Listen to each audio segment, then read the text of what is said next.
Welcome back to Pokemon Ice. I am your DM, the Gold Crow, and with me I have my four wonderful players, and I believe one of them is going to volunteer to do the recap, unless any of you have anything to maybe plug in the intro here. No. Nope. No. All right, Our yeah, sponsor, Raid. yeah, raid. No. Nord. Wait a second. Nord Express. Shadow Legends. Nord Express Shadow Legends. Exactly. Yeah, exactly. You can just get them to pay you money if you say their name. That's exactly how it works, right? Yeah, Okay, that's how so it all works. the That's how it sponsors, can works. you pay us now? Thank you. But I believe one Quill stepped up to the plate in terms of doing the recap. Yes, and I will be doing it in character. Since that kind of fell out of practice, I wish to continue it. Alright. Last time on the Ice Continent expedition, after retrieving a magical spear and cleaning up the aftermath of my brother inhaling a cluster of good berries all over a mystical tree, we set out to return to the mainland. Of course, as expected, a certain someone had taken the 4 white scales we'd taken from the Salamence who attacked Calder. Though it was a bit out of the way, we made our way back to the fortress, dug up the body, and, thanks to yours truly, gathered a total of 51 scales. I knew reading up on autopsy procedures would come in handy someday. Of course, a certain so-called queen decided to infiltrate my mind and try to convince me to make a deal with her to get off the island and cover our tracks in exchange for the badge of the steward. I'm ashamed to say that she almost had me, but we ultimately refused her offer. She did, however, offer up a bit of information as an aside. Apparently, she considers abolition to be, and I quote, a bunch of hypocrites. I'll have to keep an eye on them. Upon returning to the beach, we ran into Brunhilde and a group of Hallowed Flame acolytes who intended to kill the Salamence. Brunhilde herself was not happy that we'd gone behind her back in favor of working with the Expedition Society. Fortunately, our refusal to work with the Queen when it was in our favor to do so was sufficient to mend enough of the damage done to our reputation to keep us at least on neutral terms with her. With her help, we returned to the mainland and went to our separate ways. Upon returning to the Expedition Society HQ and being met with a talkative but very endearing gatekeeper named Jameson, we were escorted to Commander Yellow to hand in their cut of the loot. Explaining that Robin was part of the Queensmen went rather smoothly, as Commander Green agreed with me that if we were trying to get away with something, we could easily have run off with all the loot on our own. To keep things brief, among other developments, we learned that the Expedition Society and Hallowed Flames were already considering an alliance due to something that the Hallowed Flames saw. I'll have to inquire what it was they saw when I speak with Brunhilde later. Upon returning to Calder, we met with Estelle to turn in the scale and accept our espionage mission against Kleiman. I must confess, though, I'm starting to become wary of Estelle and the MDRA as a whole.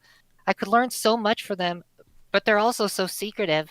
Can an organization that has so much to hide really be trusted? I have a feeling I've got to make a very hard choice soon. Excellent. Take that inspo or Thank coupon. The inspiration coupon. It expires at 9. One day only. You too can have inspiration. All right, so I think we start off in Estelle's room again, the cozy abode of this Natu. Again, you notice she's wearing this kind of bracelet around her one of her feet, her right leg. It has 5 indentations in it, and I believe she also told you the room is scry-proof. No one knows what goes on in here, and she kind of explained to you that keep all information inside this room. So, and she also offered you items upon your request. And do you have those? The mission ones or the special order? Both. All right. Well, Sinbad's going to take himself a healing potion, as we generally do. A greater. Yeah, the greater healing potion. Okay. And then he's going to ask Estelle for an object or ward or something that allows him to defend himself or will protect him in some manner, as he has been getting thrown around very hard. A little more specific? Like, do you want more defense, AC, or...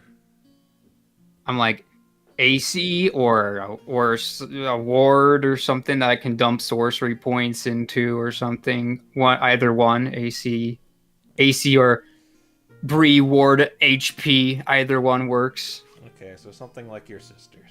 All right, and for Sigurd. For Sigurd, he'll be taking a greater healing potion as well. And as per his request, something to help make him more durable. I don't know. Do you need me to elaborate a bit more on that? No, she kind of ponders, and she looks like she looks like the wheels are turning, and she has something in mind, looking you up. Okay.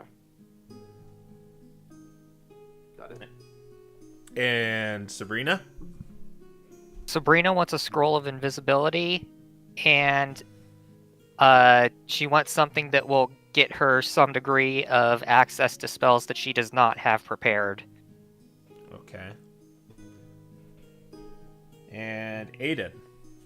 At first, Aiden's going to ask for a greater healing, but after hearing Sabrina's request for the scroll, he ponders for a moment and also asks for a scroll of invisibility as well. Okay. And as for his own request, he glances back at the window. Or is there a window at all? There's no window. Okay, well, at the door in this case, and ponders. Actually, I think I remember mentioning this before, but you talked about how maybe someday we could see about upgrades to my own construct of Mechagross out there. Oh, certainly. We could probably do a thing or two with that, with the resources we have. Those meteors are very potent, and they act differently to different constructs, and I'm certain we can do something with that. It might take a while, though, so you're going to be without it for a bit. Oh, okay. We That's fine. promise to Actually, take care of it. Please do. All right. I'm going to ask you again, just keep what you learned in here inside here. I should tell you a bit more about Kleiman, too. As I said, he was a Maleficent who was expelled for experimenting on those wild feral Pokemon out there while they were alive, and we at the MDRA can tolerate things, but those experiments are a little too cruel for our liking, and our reputation was on the line too, so we promptly expelled him. He's on the outskirts of the ruins where a lot of those bandits tend to gather, and it's not in the ruins, but I can probably show you on the map here, actually. I'm not going to bother showing this for the...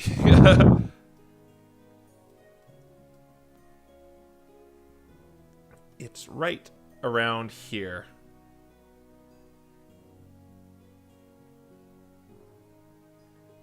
If you follow the coastline, you'd be able to get to it, but the Expedition Society's wall is in the way, so you'd probably have to go through there.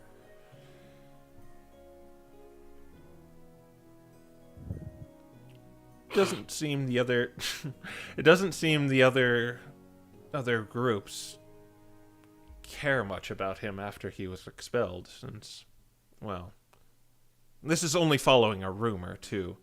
Some other students of the MDRA sought him out, and, well, that's how we were able to, well, what we are able to gather, he's there. And yes, his experiments were cruel and well, he was still a genius, so if you intend to infiltrate there, be on your guard. I suspect he might have magic wards on certain things, and you can use any means necessary in order to collect anything, spell books, journals, anything that can get his research to us. You know, yes, we're using his research, but we won't use it if it's cruel or unethical. But if the worst comes to worst, yes, you can eliminate him. Just bring back his body if you can. But we're not forcing you to do that, and we hope it doesn't come to that. You can even negotiate with him if you will. Just don't mention the MDRA is involved.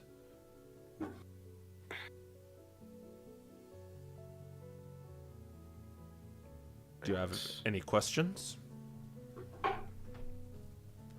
Sabrina's looking at the map and she says, "You wouldn't happen to know how far into the ocean that the border wall extends, would you?" From my knowledge, it extends pretty deep. But that's the question you'd have to pose to the Expedition Society. I've been hearing they have lots of trouble regarding their vetting process, and I actually hear Abolition is blaming the Expedition Society for the Queen's antics on the ice continent. Is that so? Mm-hmm.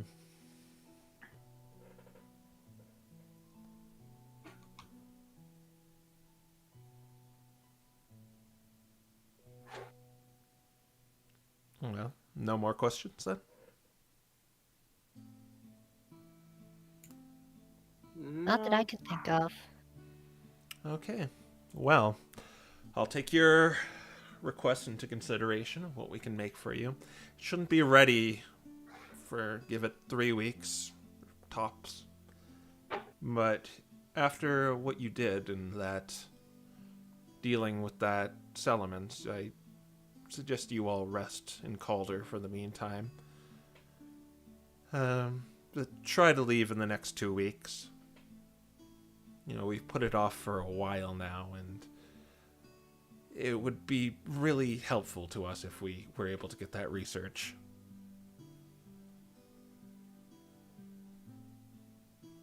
Anyway. Understood. I bid you adieu. She escorts you out. Gives like a little glance outside to see if anyone's looking. Who are you so worried about listening in? Oh. She kind of chuckles and just shrugs. Huh. Who do you think, Sigurd? Fair enough. All right. Just curious as to if there was someone else. Well, I've kind of learned you should be careful who you trust here. But I trust you for. You've done a lot of good work for me and the Expedition Society. You saved my life back on when we were on the Air Continent.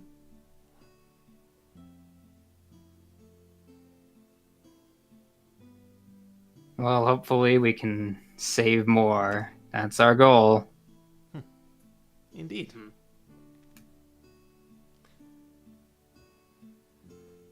Well, you four should rest up.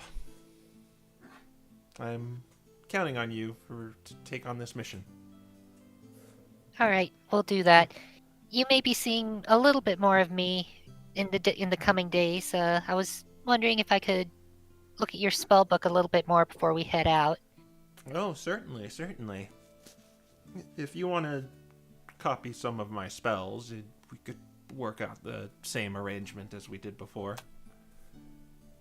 Right, thank you. Great. For now, though, I'm just going to rest. It's been quite the adventure lately.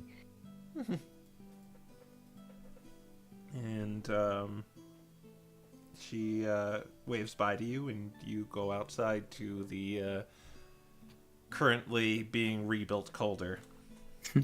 Home sweet melted home. Well, it's not melted, it's frozen. Technically, it got shredded in half. Hear the sound of just hammers in the distance.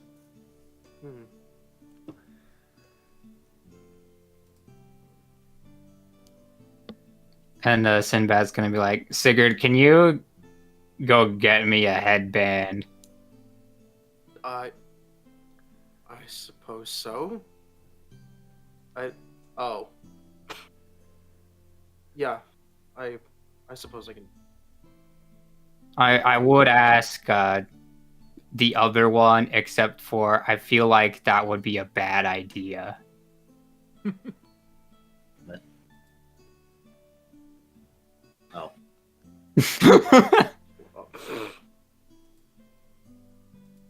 I already have a few things I've been wanting to purchase. I might as well go over to... I forgot his name again. You look over to your right, and you see this big Kecleon sign with, like, his arms extended out. It says Alabaster the Magnificent. It seems as though he's expanded a little bit. Yet again. I find it impressive that I managed to forget his name. And how much it's plastered around the town. Well, we haven't really been around Calder for a good while, have we? That's true. I mean, we've been here maybe a grand total of 1 month all together. And how much of that was spent traveling? No. I mean just in Calder. Oh. Well, Yeah. What time is it, by the way? Isn't it like... I'll say it's just about night, since we kind of circumvented everything and fast traveled here. Yeah. okay. Oh yeah, we were going to bother Gunther, but maybe we can wait for tomorrow. Let's bother someone else instead. I don't know about you guys, but it's been a long couple of days, and I've still kind of tend this wound. Well, I have to make sure that I don't get seen. Guess I'll just meet you guys back at the cabin. Let's just go ahead and buy you a hairband or a headband. You can get Bree a hairband. I'm sure she wouldn't mind, especially if it was like silver and had a ruby in it. I'll get one for both of you so you can match. Bree initially looks excited, but then he says so that you can match, and then she immediately looks upset.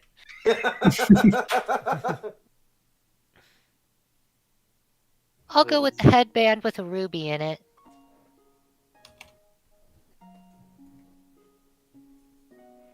Alright.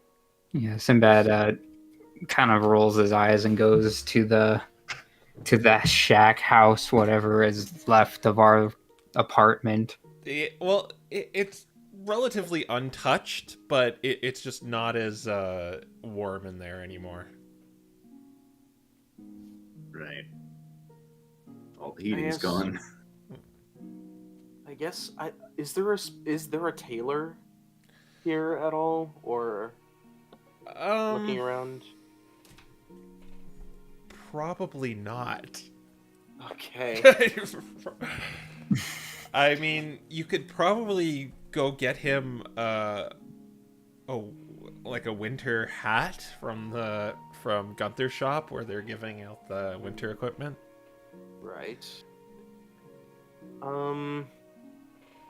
If we do that, we'll just do that. But I guess check the general store following the signs. Do they have like magic like bright lights or whatever on them so that you can see them even at night? Yeah, they have like little flickering lights on them. Yeah. And she's gonna follow the bright arrows. Yeah, you can definitely find your way to the general store. There you just kind of see a Calder just behind a counter, just one of his hands on under his chin. And he just kind of looks at you come in, and he doesn't have any reaction. Just kind of his eyes move as he watches you.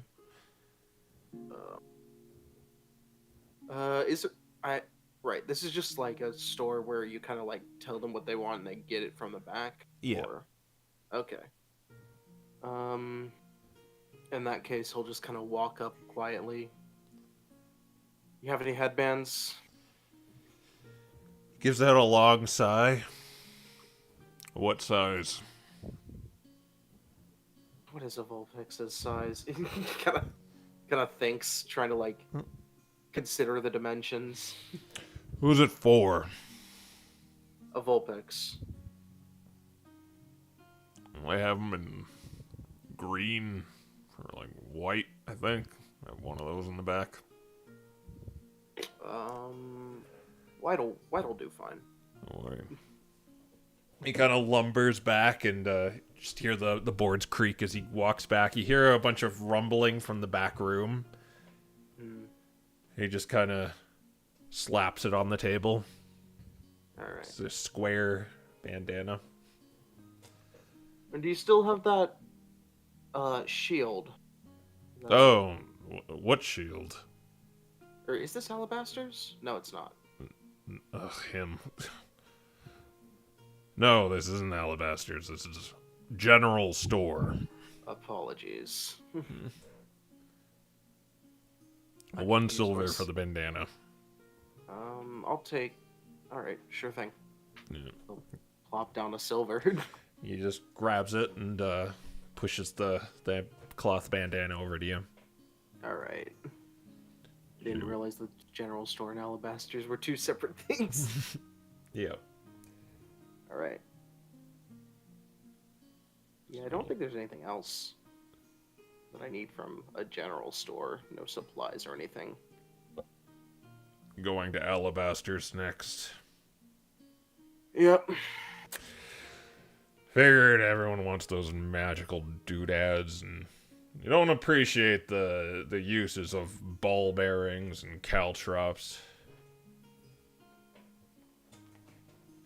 Well, mundane things are vital, but I suppose out here, things like ball bearings, caltrops, don't see as much use. Yeah, if you want my opinion, I think those magical doodads are overpriced. Impractical. Well, that's just me.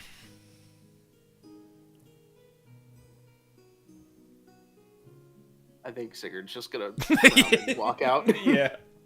He just his eyebrows raised and he rolls his eyes as you walk out. Yeah. Yeah, I guess I'll continue shopping. All right. So, yeah, there's this kind of like Ranchak general store, and next to it's just kind of these glowing lights of this Kecleon like extending his arms and smiling. Maybe like there's colors on the letters too as they blink. You know,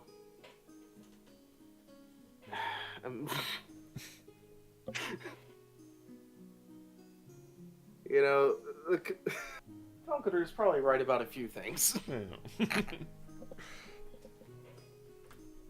You're going in there? Yeah, I'm going in there against my better judgment. Okay, so it seems this place is, when you walk in these wooden doors, you enter the kind of this, you know, those jewelry stores you see at a mall. It kind of looks like that now, with these glass cases housing these rings and necklaces, and all the swords and shields are all like hung on the wall with price tags and descriptions of them.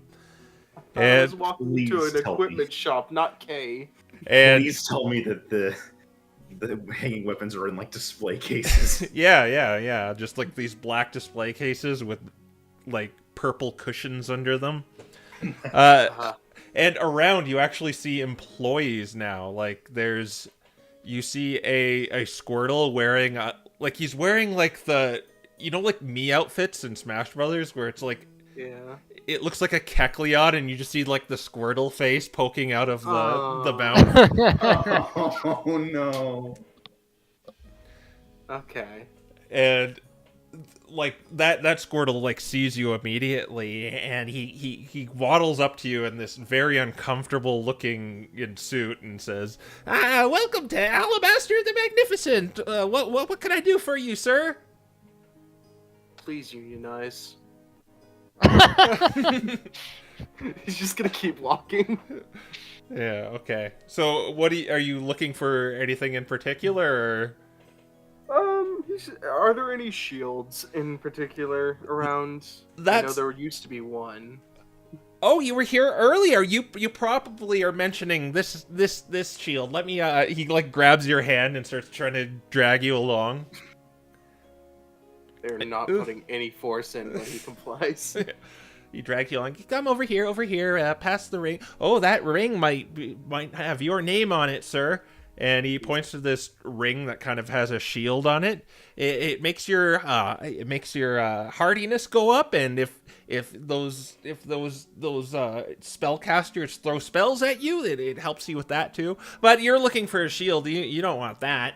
And he brings you to the shield. It's this it's the shield you saw before, except it has like an eyeball on it. It always had the eyeball on it.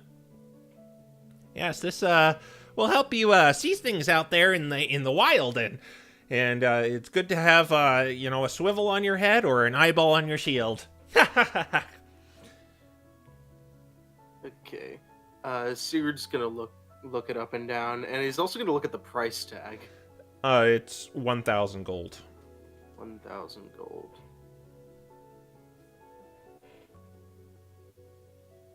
Kind of looks it over.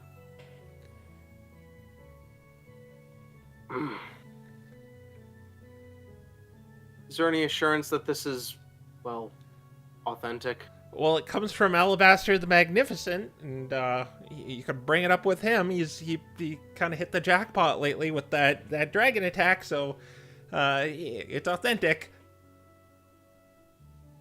I mean, if we're cons, we're doing it in the most populated area of the ice continent. I'm sure you could, drag his credibility through the mud if it didn't work. That's why we will give you an alabaster guarantee that it will serve you well. I suppose that guarantee is not on paper. He pauses for a minute and pulls out like a little handbook, and you can tell he's trying to figure out what he's supposed to say in this situation. I assure to you, as we here at Alabaster, no, it works. It works. Okay. Okay. I guess he'll looking at the price tag, is it still 1,000 gold? That's what it says on the price tag. So yeah. Okay. So yeah. He'll pull out. Oh. He begins clapping his hands. Excellent. I here, and he pulls out like a little step ladder and goes up and grabs it off the hook on the wall, and he brings you over to the counter and says, "That'll be 1,000 gold." Alright. Sigurd will pull out the cash. All right, and he Hand it over. He hands it over to you. That is a sentinel shield. Okay, cool. All right, Can't remember. Does this need to be attuned to? I can look that up for you, or you'll probably look it up for me. Oh, where's the DMG? There it is. I can get it to you real fast. Here, that's what Google is for. It is not, it seems. Okay. Yeah. Oh yeah. Okay. And you have all the statistics for it? Yeah, advantage on initiative and perception checks relying on sight, I believe. Yeah. Yep. All right. Cool. Oh, just perception general. All right. And remember, if you always come to Alabaster the Magnificent for your magical goods, and he tries to like mimic the sign and extends his hands with a big smile. He's just gonna give an awkward wave. Say, have a good one. Yeah. Please sleep. And you walk out with your new shield. All right. All right. As you leave, do a perception check. Okay, sure. Yeah. Okay, with advantage. Yeah, with advantage. Yeah. With Gotta advantage, okay. gotta make sure you didn't accidentally apply for the insurance policy. Yeah. Oh no. True. read- Are you Fine. equipping this thing? Yeah, I'd say so. If it breaks in the next 6 weeks, you can get it replaced, but only the same product. Whoa. That was bad. That was not much better, but 14. 14? All right. Yeah. So Slides it on as he walks out. off in the distance, you see a circle of Pokemon just gathered around in a circle, and you hear cheers and the sounds of loud whacks. Ooh. Oh, you found a cult. I'm so proud of you. Yeah, the rest of the party isn't around, I assume. They've all... Yeah, we're I gone. went back to the room. I think everyone else left. I don't know where Bree is, but I know where Aiden and Sinbad are. He's gonna go head over there. All right, you make your way over there, and it appears to be just a group of the citizens or workers, volunteers of Calder, around this kind of circle, this large circle in the snow, and inside of it, you see a Swampert and a Floatzel wrestling each other. This would be like punching each other and like sweeping the legs. It appears to be like a friendly bound. It doesn't seem to be anything malicious or hostile, but everyone's watching it and cheering to it. I think Sigurd has a look of probably confusion as he's looking over this. What's happening? Can I ask to the nearest person? It's a Golduck that is next to you, who's kind of like, "Yeah, go, Brandon!" And you kind of tap him or inquire next to him, and he's clearly trying to watch the fight, but talk to you at the same time. He's like, "Hey, oh, what's up?" "Yeah, go for the legs!" Whoa. What's going on here? "Oh, it's just a friendly fight. Oh. We do this every night." Oh. It's just out in the open like this? Yeah, there's nothing wrong with it. You know, just between you and me, I've got my money on Brendan there as he points to the Swampert. Ugh. Quite literally, I have my money on him. Sigurd's frown just kind of deepens at that. I see. I think he's just gonna watch the rest of it play out. Alright. It seems pretty even. They're kind of getting into like slugging each other now. And there seems to be a lot of pinning too, and there's like a guy counting. He's like, hey, you look like a pretty hardy guy. You should get in there. No, thank you. He kind of backs away at that. Well, suit yourself.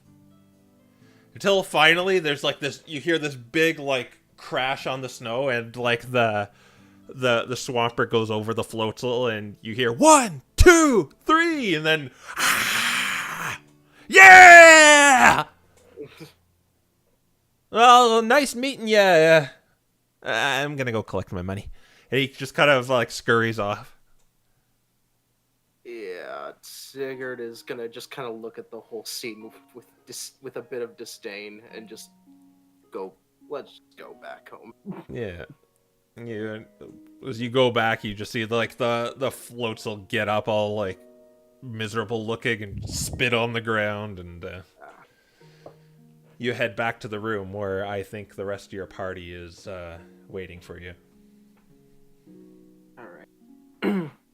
So you finally see Sigurd enter the room, you three. Yeah. Kind of tosses the bandana onto Sinbad's bed. You see a white bandana just drop on your bed, Sinbad. Yeah, he's gonna put it on.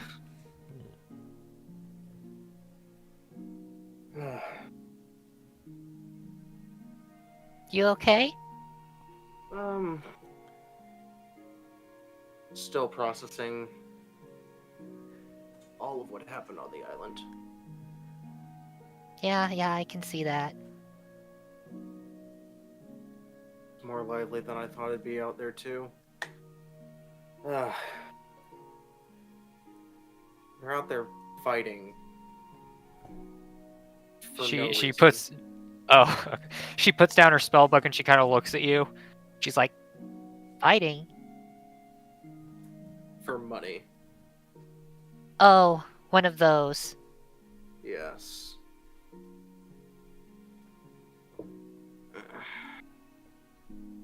Unfortunately, I think it kind of keeps their spirits up.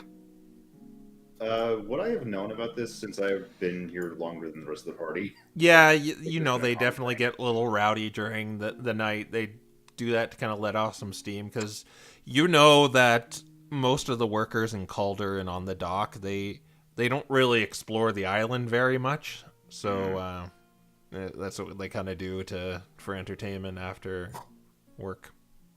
All right. Yeah, as I understand it, I don't think most of the Pokemon here even really get to, leave Calder, so they're all just kind of cooped up around here.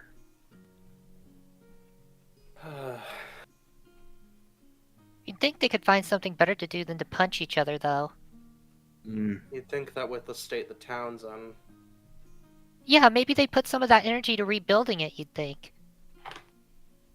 Well, I mean, entertainment keeps people's spirits up a lot more than all my house got burned down, gotta go put down a new brick. Especially if you can't afford it, and you can if you bet on Jimmy Johnson, the great.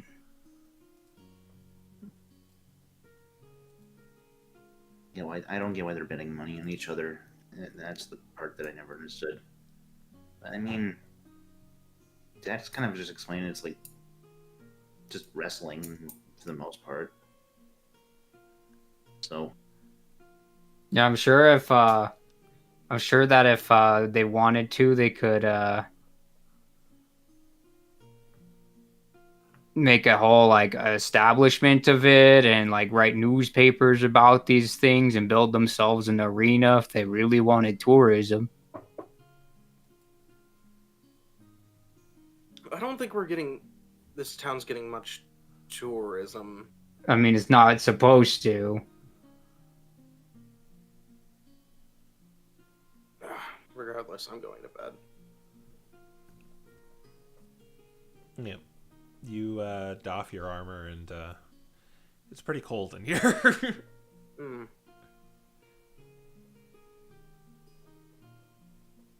Aiden's gonna grab his sleeping bag and use that on the bed. Yeah. We have to wear our cold stuff. Oh, look, he's While turned we're into a metapod. So you just guys going to go to sleep for the night? Yeah. Yeah. Anything else to do? Is the sleeping bag green as well? No, maybe. Doesn't matter. The amount of his face that we can see still looks like a metapod. Just to warn you too, you guys have 10 days left on your Ashen Scepter blessing. Okay. Oh, Noted. okay. So whenever we go out, okay.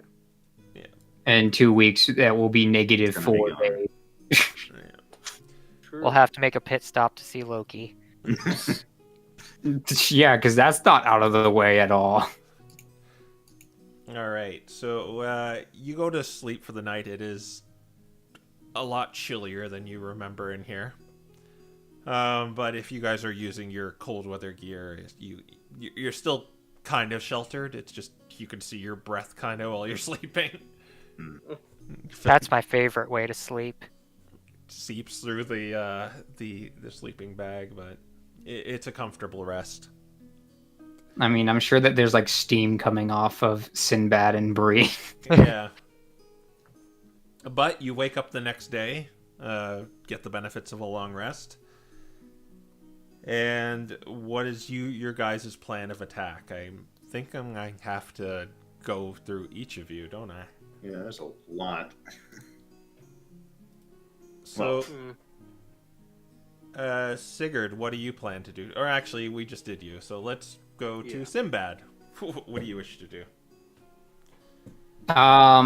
He's going to make a forgery of a bunch of playing cards, the Queen's Calling cards. All right. So, what you remember of those cards? They were basic playing cards with Nido Queens on them. Like yours probably look very similar, but but they're probably a different kind. But so you can probably do that. So you can do a forgery check. All right, I've got proficiency in the tools, so Yeah, so you can add your proficiency, and you're just trying to copy it. So I'll say dexterity with your proficiency. As you kind of try to trace it. You don't really have an example, so you have to kind of use your memory. rip. It's like, so what you produce is like, go back to when we were really young and we wanted to make our own fake Pokemon cards. That's what you have. Oh no. You could probably tell you probably need a little more practice. But I'll say that took a big chunk of your day to do that. You could try it again, but that'll be your 2 activities.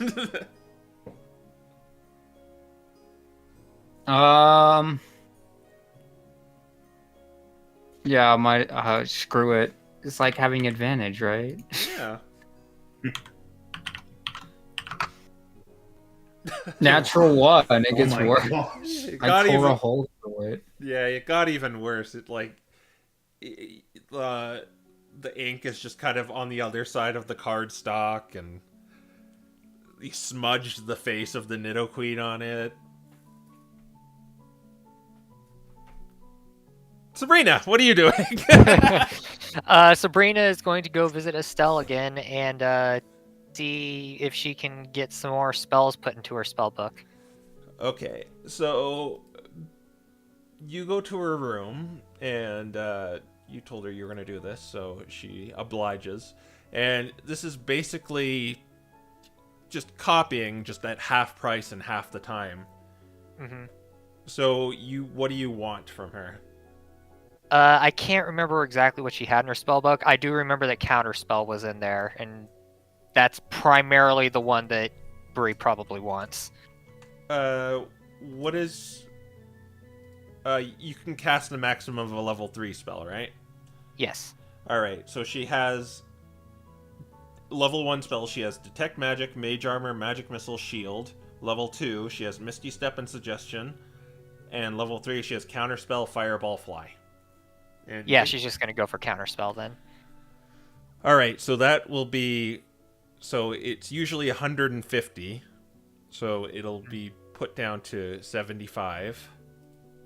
And then wizard feature. Is that an abjuration?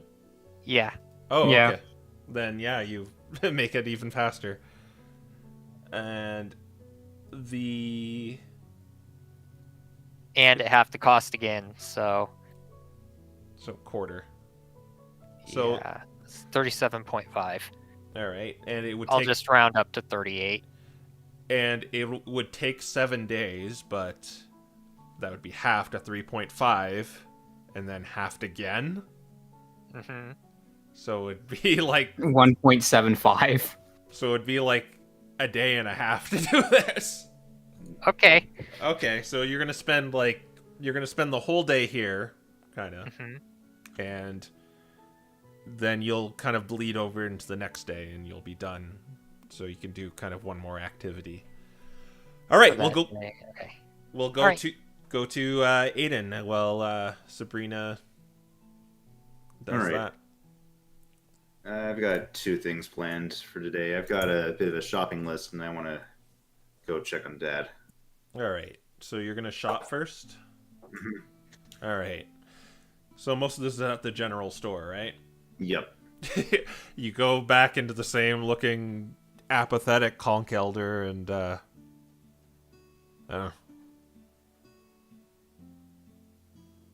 Hey, sir. Actually, I've got a bit of a list here. He pulls out his notes that he's been drawing down. yeah, he just He had these from when he was on the way back with running Metagross. all right. So he just slaps his big chunky hand on the table and just slides the note over. Healer's kit, pouches, vials, bottle. What are you doing, kid? Block, tackle, lock. You certainly. Why do you want these things? He kind of yells back to you as he goes in the back room and grabs them. A lot of it's from just sort of been out with the team. So a lot of it's for the road. You're going out there at your age? Yeah. Kind of a trial by fire. Fire. You know what I mean. Yeah. I get you, sir. And he comes back with everything. So he comes back, he lays down a healer's kit, 2 pouches, 5 vials, 5 bottles, 1 block and tackle, a lock, carpenter tools, mason's tools, a miner's pick, 4 bags of caltrops, and he gets like a bag of kind of junk and just gears and pipes, that sort of thing. And there's just kind of this mountain of stuff on the counter kind of covering him. All you can see is his arms on the side.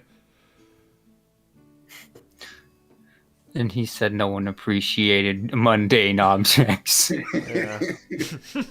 Eat your words, dude. Completely the opposite. No, Aiden's probably like looking over everything to make sure he's got everything checked off the list. You mean looking under everything? Well, yeah. Well, since you're buying all of this, I'll let you have it for $240.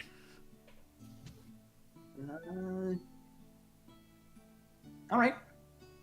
And he reaches over into his bag and Oh, wait. It's actually probably cheaper than that, right? Hmm? probably No, wait.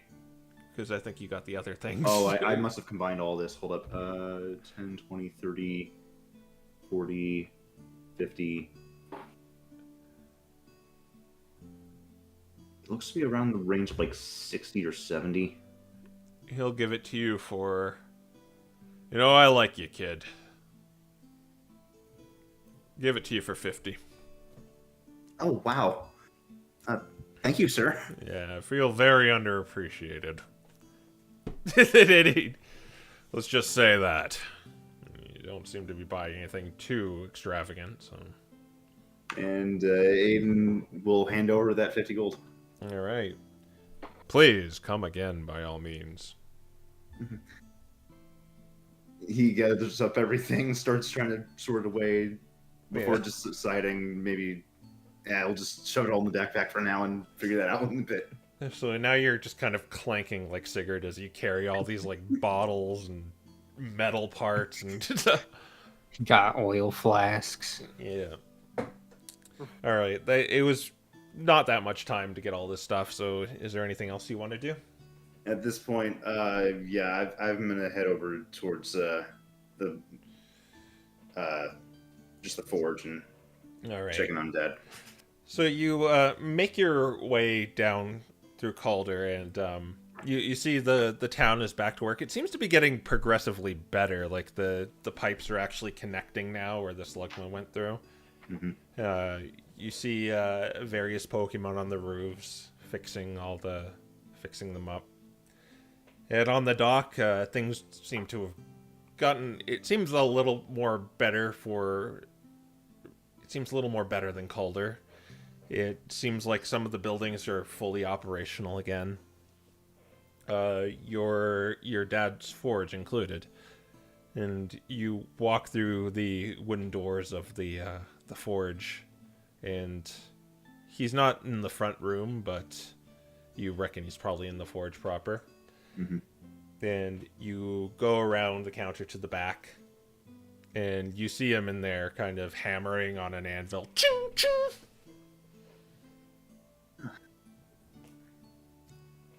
He knocks on like the door frame as he walks in. Dad? Ugh. He kind of pulls the goggles. This Charizard pulls the goggles to his forehead. You're back. Yeah, we got back last night. It Did was a lot more concerning than I initially thought it would have been. But, I mean, we did it. It went well? Mm-hmm. We dealt with the dragon. It's,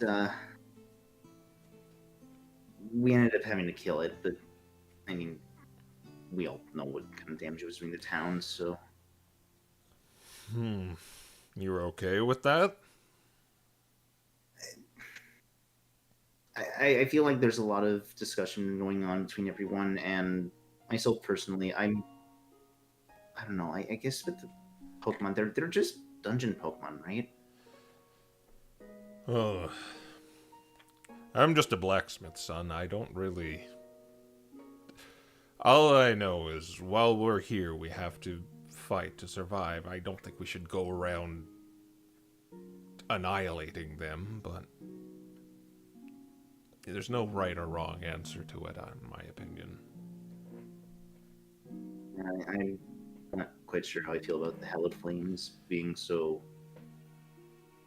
scorched earth with all of it. But that's why I came back, actually. I'm realizing this is actually a bit of a strange thing to ask, but there were... He stops there for a moment trying to think of how to word this without actually sounding awkward now that he's gotten the chance to think about it, and goes,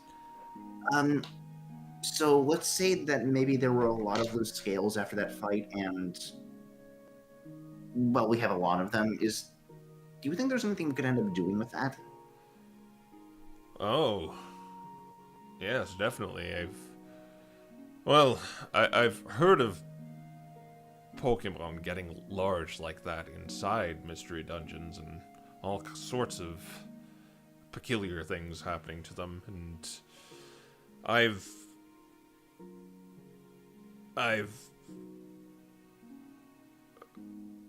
theorized you could probably make some armor out of it, but you'd need a lot. No. Like I said, there were a lot of loose scales after what happened. Oh wait, he recounts and realizes he's not the one carrying the scales right now. Well, that makes that a bit of an issue. But we picked up, I would say, a grand total like 50. 50? He nods. Well, bring him here, boy. I'll have to go and ask. I think it was Sabrina who had them. Well, I remember that dragon was white as the snow covering this continent. Could possibly offer some sort of protection, too. Mm-hmm. That's what I remembered is when I saw them, I realized, like, I'd seen the scale mail that you've made before, and it kind of gave me a similar idea. Well, it would take time, and it would take a little bit of gold for it, the materials, the other materials besides the scale, but I think I could make something out of that. He nods a bit excitedly and starts looking back towards the door. I'll have to ask Sabrina about that then, and maybe see. Whoa! But wait a second. If I'm going to make it, though, you can't wear it proudly. Oh.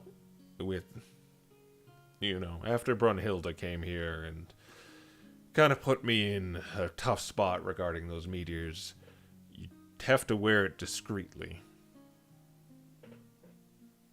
Just simply under your winter gear.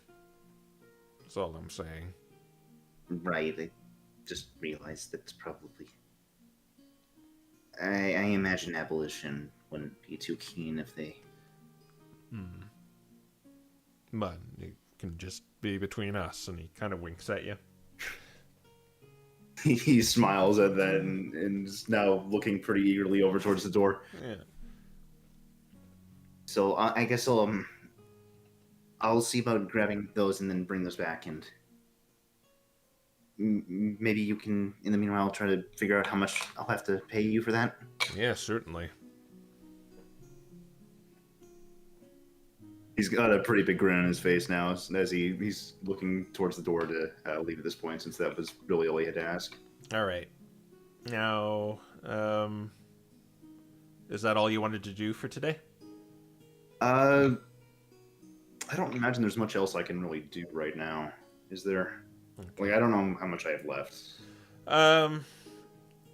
You haven't really done anything yet, but everyone's kind of. I mean, everyone else is kind of busy right now, so Yeah. we'll just. I've just got a lot on my list over this, so I don't want to take up too much time. All right, and we'll go over to Sigurd. Okay. Well, before I decide what I want to do, question. I know Quill mentioned this in the recap a little bit, but are we planning on talking with Brunhilde at some point throughout the 2 weeks? Yeah, Bree does. Okay. I'll okay. Yeah, they're kind I'll of keep that in- stationed on the outskirts. Yeah, they're probably not back too. Yeah, they're not back yet either. Okay, so yeah, hold off on. Yeah. All right, and yeah. But outside of that though, I think so. First of all, when Sigurd gets up, as everyone's kind of going about leaving, going to do some things, he's first of all gonna take out the journal, cast comprehend languages, and start reading. All right. He only has an hour, but he plans on doing this for the rest of the 2 weeks. All right. So what I can, if you're doing this kind of every day, I'll give you. I'll just kind of give you what it says now, so you don't have to keep saying you do that. Okay. All right. So where you kind of left off was him kind of looking to other mages from the tower. And so what Nero did was he actually did that. He recruited other mages from the tower using his natural charisma, and they spread the word of the oppression of legendary Pokemon, basically forming a cult. And in the process of this, Nero became a heretic in the eyes of the Hallowed Flame, Binding Frost, and Guiding Bolt. Being targeted on every side, Nero grew more paranoid, knowing that any day could be his last. So this is what kind of spurred him to take action. With the hundreds of arcane spellcasters he recruited, he waged war on the legendary Pokemon that dwelled in different realms using his zealots, and he was actually successful in slaying some. With the overwhelming number of arcane casters brought to his side, the religion of the three dragons started massacring arcane casters on sight, and they destroyed all the towers, Nero states, and Nero felt like he could use this to his advantage, since he didn't care for the mages that expelled and outcasted him. So, with Nero's uprising being as successful as it was, and his point proven that legendary Pokemon weren't invincible and could fall to Pokemon with the gift, in quotes, he needed some contingencies in place to ensure he could survive being attacked on all angles.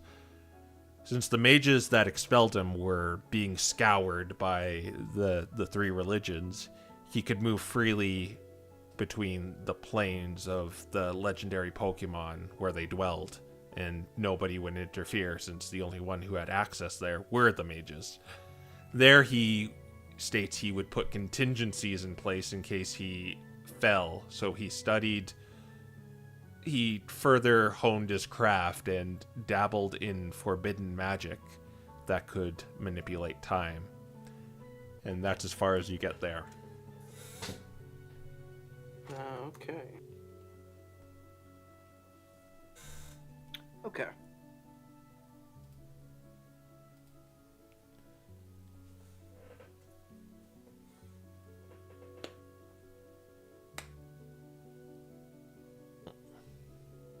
You taking notes, or is there anything Yeah. Sorry, I was finishing up my notes.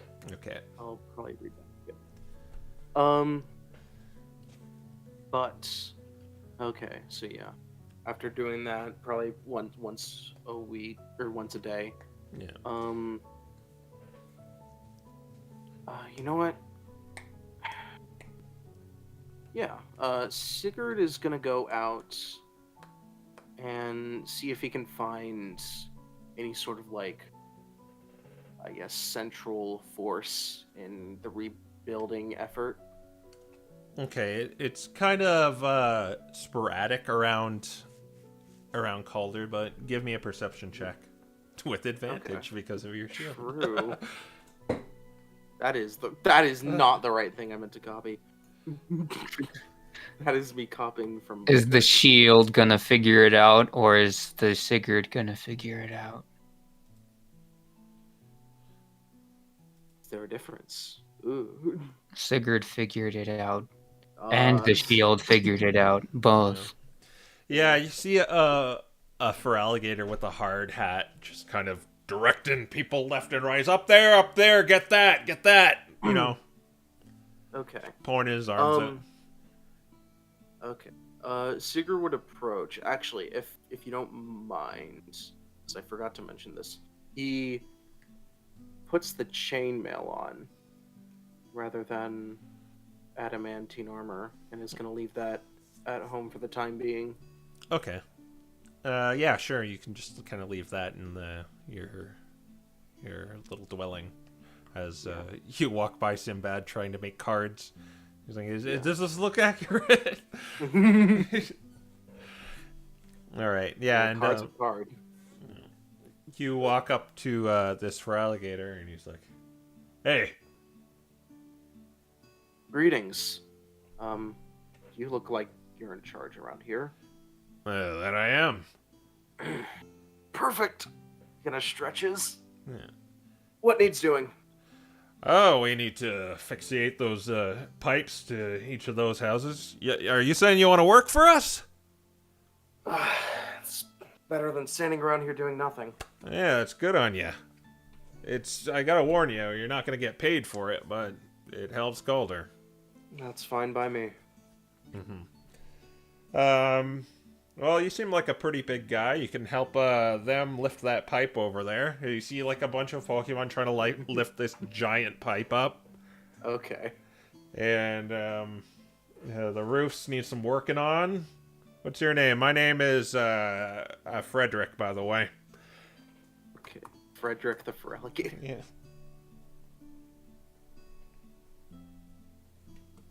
Yeah. Sigurd is mine. All right, nice to meet you. I work for the Expedition Society. We're pulling our efforts to get this place up and running again. Ah, okay. Well, Just down there. Well, get over there and help them. Take our break at noon. And if you want, you can join the fighting pit at night. You look like a pretty big guy. You do well. His face kind of like slightly falls at that, but he will give his arm over the chest salute and go over and help. Okay, let's see how well you do this. So first, they're trying to like lift this giant pipe off the ground and get it up into the air. Just getting it on the right angle. So do an athletics check to help these guys. Okay. You're probably the biggest one amongst them. 16. 16. You do it, but it's just you begin to feel the sweat form on your forehead, and you're a dragon, but it crystallizes, and you put in quite a bit of work, and you are probably facing an exhaustion by the end of the day. Just one. But it goes. This isn't the cold one. This one just kind of goes away after a rest. Yeah. Yeah. Okay. Yeah. Yeah. Good. And you probably mingled a little bit between these guys, between the guys working, because there's a lot of work to be done, and they kind of share their stories of how they're here, and they're not really adventurers, and they kind of want to see the out beyond there, and some are kind of considering leaving. In fact, some of them did leave after the dragon attack. That's what you kind of gather through these guys around you. No. And they said they left? Yeah, so many of the workers just, this isn't what they came for when the dragon attack, and they're kind of a little short-handed, so it's actually kind of good you came in and helped. Okay, so they just straight up left the island altogether. Yeah, they're like, they're like, yep, out of here. Nope, no dragon. I'm gone. You know what?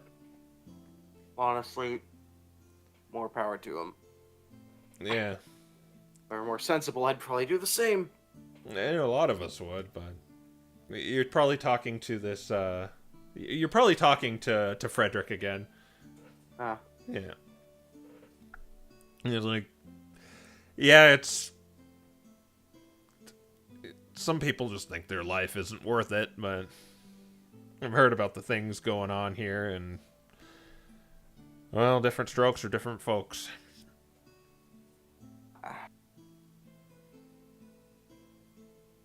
Oh yeah.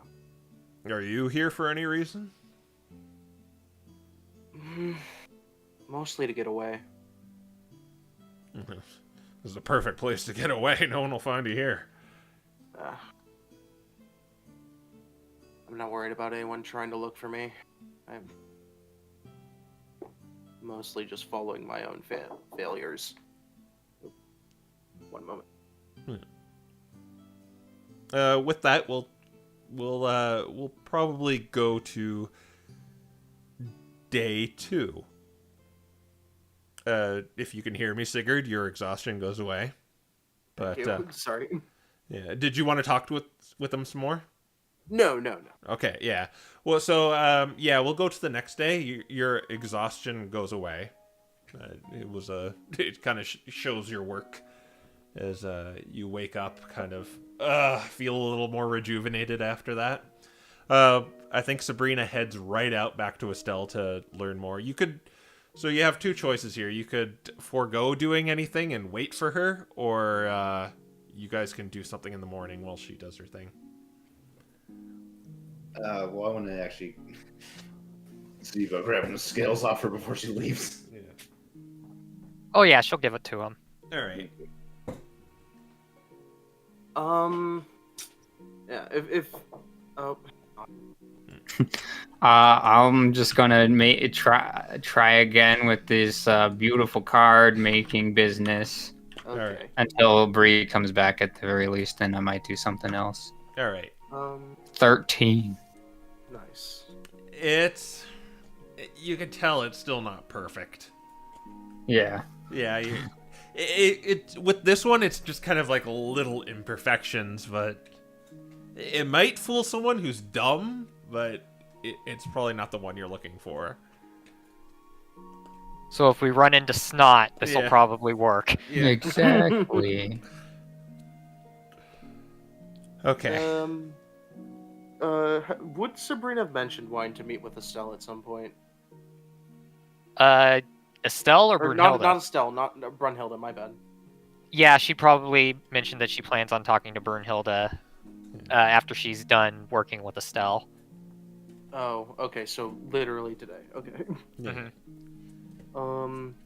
In that case, Sigurd will probably go work the morning. Go help out for the morning. All right. Since you're kind of familiar, he's kind of he greets you again. He's like, "Hey, Sigurd, can you come back to help us?" Just for the morning, I have to go speak with someone later today. All right. But I should be here tomorrow all day. So Or anything. do an athletics with advantage since you're only doing this for halftime. Okay. Yeah, this will probably be. I don't have much else planned, at least for the moment. So this will probably be. Ooh. Nat 1. Ah, Yeah. there There we you go. go. Yeah, okay. So, yeah, after getting that workout yesterday, you've kind of fallen into the rhythm of doing this, and you're actually kind of a big help since most of the bigger guys left. So there's actually like a notable progress from your work yesterday and today. But we will go to Aiden. Are you doing anything in the morning, or are you waiting for Sabrina?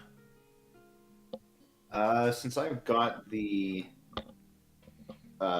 scales here, I want to also start something that I've got planned over at the forge. So, All right. So you're gonna go over there. mm-hmm. All right. You walk back to the forge and you see Gunther again. He's at the counter again. He sees you walk in and he kind of looks around a little bit and says, "Did you get him?" He nods a couple times rather quickly, and then since he notices Dad's looking around, he also glances back at the door. You see a few. You see the Pokemon getting the winter gear, or getting it replaced or stitched up, or just flat out new ones because they got like big tears in them or something. But he's like, "Yeah, come back into the forge. We can talk business back there." Mm-hmm. Oh, right. I'm also probably going to need to pick a few things from there. He looking towards the clothing, just remembering. But for now, he heads into the back of the shop with his dad. Yeah. And he takes you a little far back to where the forge is, and he's like, well, let's see them. And he pulls out this I don't know what you can call it really. It's just Like a bag of scales. yeah, just a giant bag of all these scales in them. And he takes them from you, and he kind of puts them over a work table, a workbench, and his eyes kind of widen, and he's like, yeah, these are real something. Well, yeah, I can definitely do something with these. And normally it'd cost an arm and a leg for just to make something like this. It's going to take a lot of time, too. But we can probably do it if you can pitch in about 200 gold. I mean, do you need more than that? We actually got a lot out of where we found the dragon, considering that it was actually sitting atop a bunch of frozen treasure. Well, let me put it this way. The most expensive part of this armor we're making is this. As he points to the scales. Oh. The rest is just to hold it together. All right. What kind of armor will we be making out of this? We described this as like going to be the leather plus one. The light armor. Okay, Mhm. The light armor version. All right, yeah, I can definitely do that for you. I'll do this in secret in the back. Should interrupt. I doubt even Brunhilde would even mind if she saw these. So if she comes back here, you're probably secret safe with her too. Yeah. We kind of had to explain to her anyhow when we got back, considering we almost got stranded on the island. Oh, I thought you went. I thought you said it worked out good. No, it did. It's just there were a lot of setbacks at the time, and that's why we were out there much longer than we were expecting to be. And Well, also, since you're going to have that project now, I was wondering if it was possible for me to end up setting aside any spot in the workshop. I actually had an idea come to mind on the way back. it's all yours. Just if you use any materials, make sure you pay for them. Mm-hmm. Of course. All right, then you're free to do it. I gotta get back to work. You stay safe out there. Okay, Dad. And with that, I'm going to begin working on my project. All right. Use your tinkerer's tool. So basically, just your proficiency, and the first part of it, you're going to use your dex. All right. This is going to be dex plus proficiency. All right. 3 plus 3 is 6. 17. Excellent. Wow, why can't my plus 6 do that? So, I assume you take some of those parts and begin laying it out, and you begin constructing this thing. You slowly affixate the legs to it, this metal piece, and you've got kind of a skeleton going on. There's a few places you think need to be tightened a little more, but with that, you probably think Sabrina is probably done getting that spell she was talking about, so you can kind of put a little blanket over it and leave the workshop to go meet with her. Right. On the way out, I'm also going to be just picking up some crampons. All right.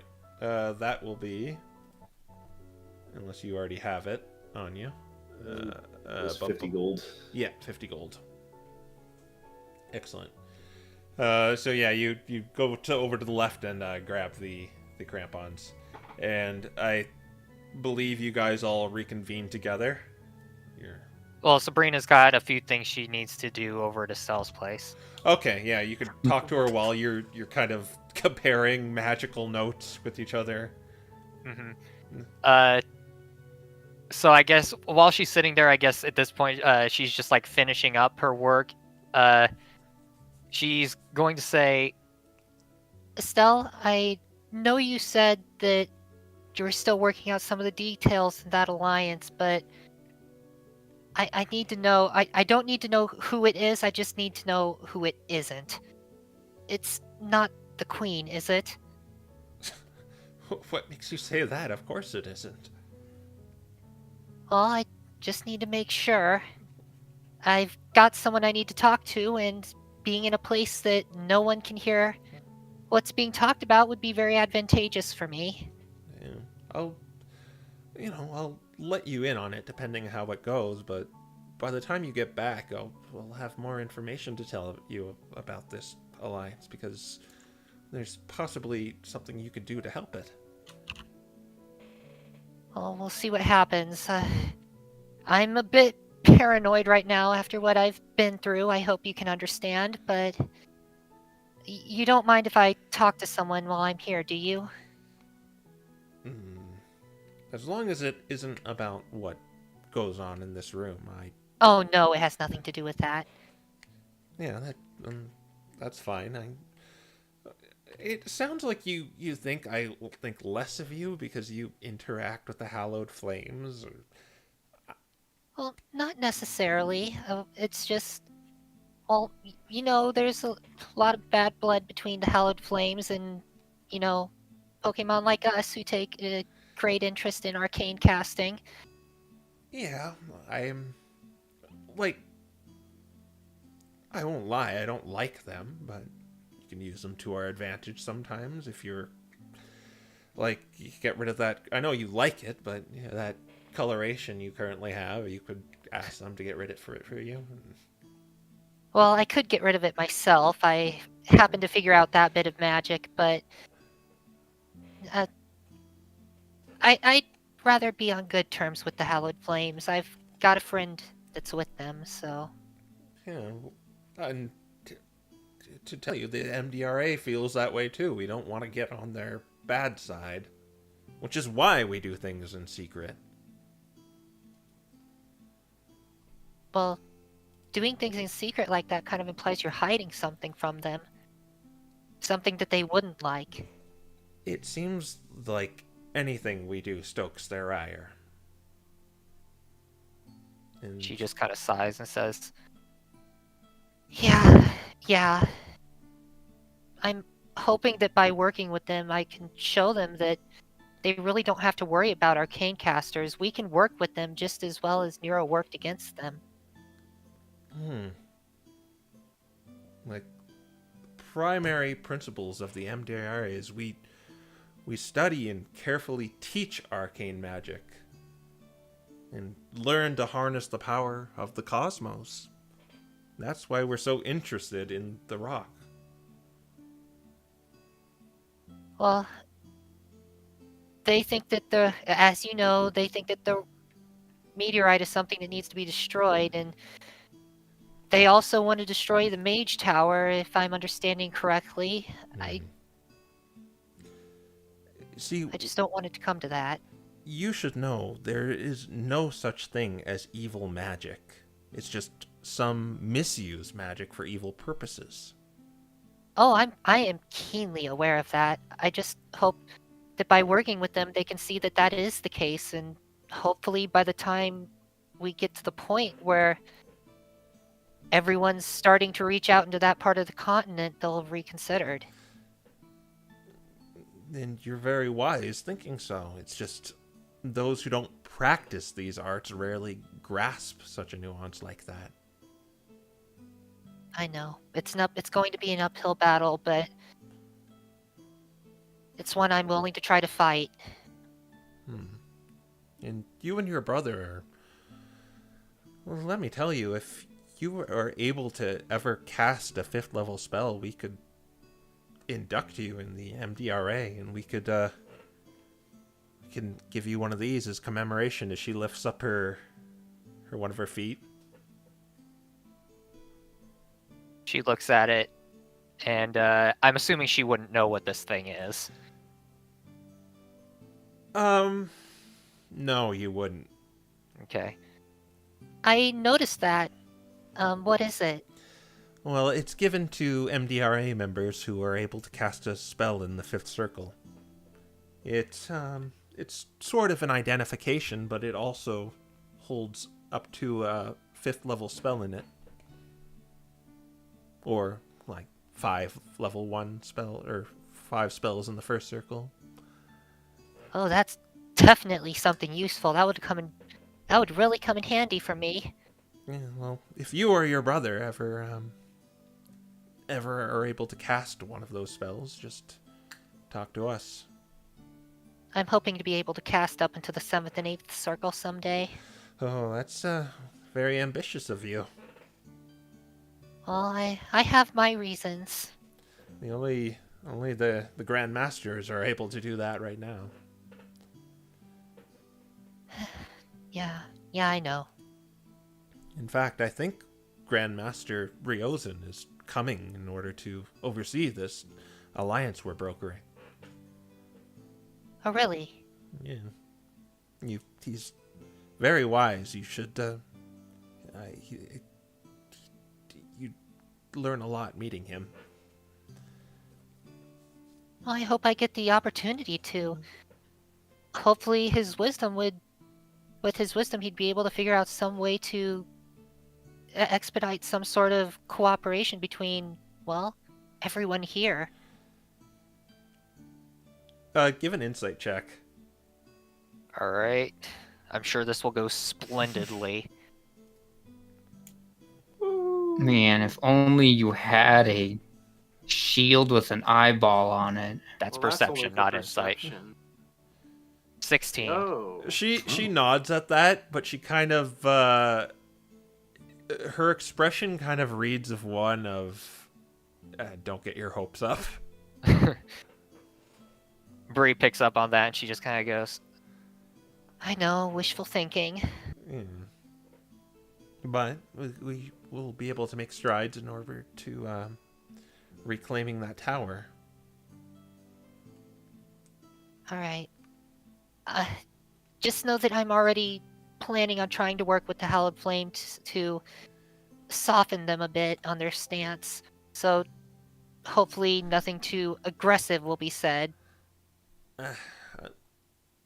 As I said, I don't mind if you speak with them, but they seem dead set on destroying that tower, which we can't stand for.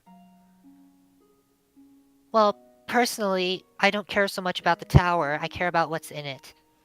That's exactly what we care about too, and the fact it's so close to the crash site of the meteor is... Let me tell you, if we get that tower back, we don't have to worry about any queens, we don't have to worry about anyone. I know.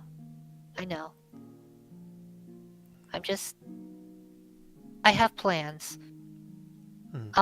I feel I should probably keep them to myself for now, but hopefully it'll all work out. I hope so too, Sabrina. And with that... Anyway, there is the matter of me talking to someone. I hope you don't mind, but I would like to talk to her alone.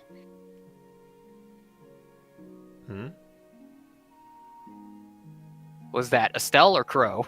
That was Estelle. Okay. What do you mean by that?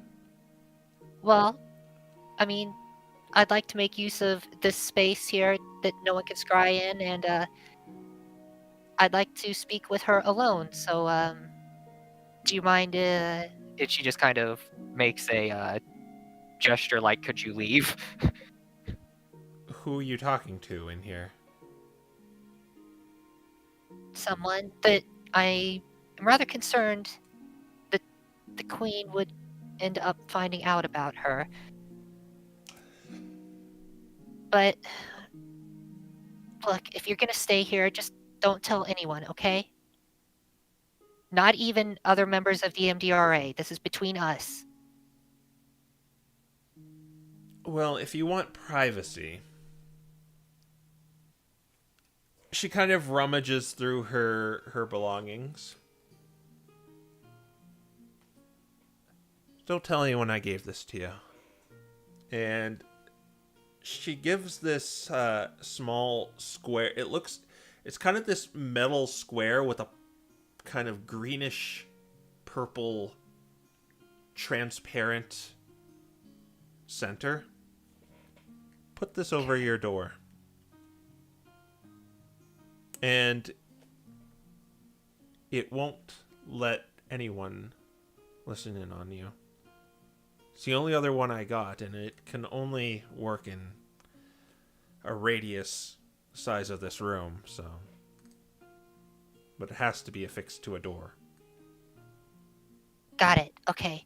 Do you want me to bring it back to you once I'm done with it? I would normally say yes, but I'm guessing you guys talk a lot. Well, I'm thinking that could be the case. I haven't had the opportunity to talk to her much. I honestly just met her. Who are you talking about?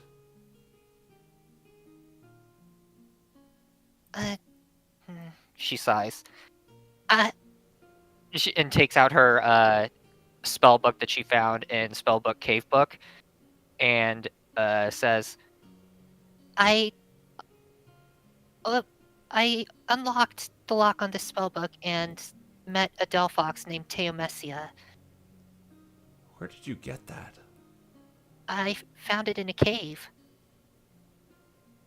Are you selling that? Absolutely not. What you have there is an arcane tome from hundreds of years ago. she just kind of looks at it. Well, I could tell that there was a lot of magic in it when I inspected it with detect magic.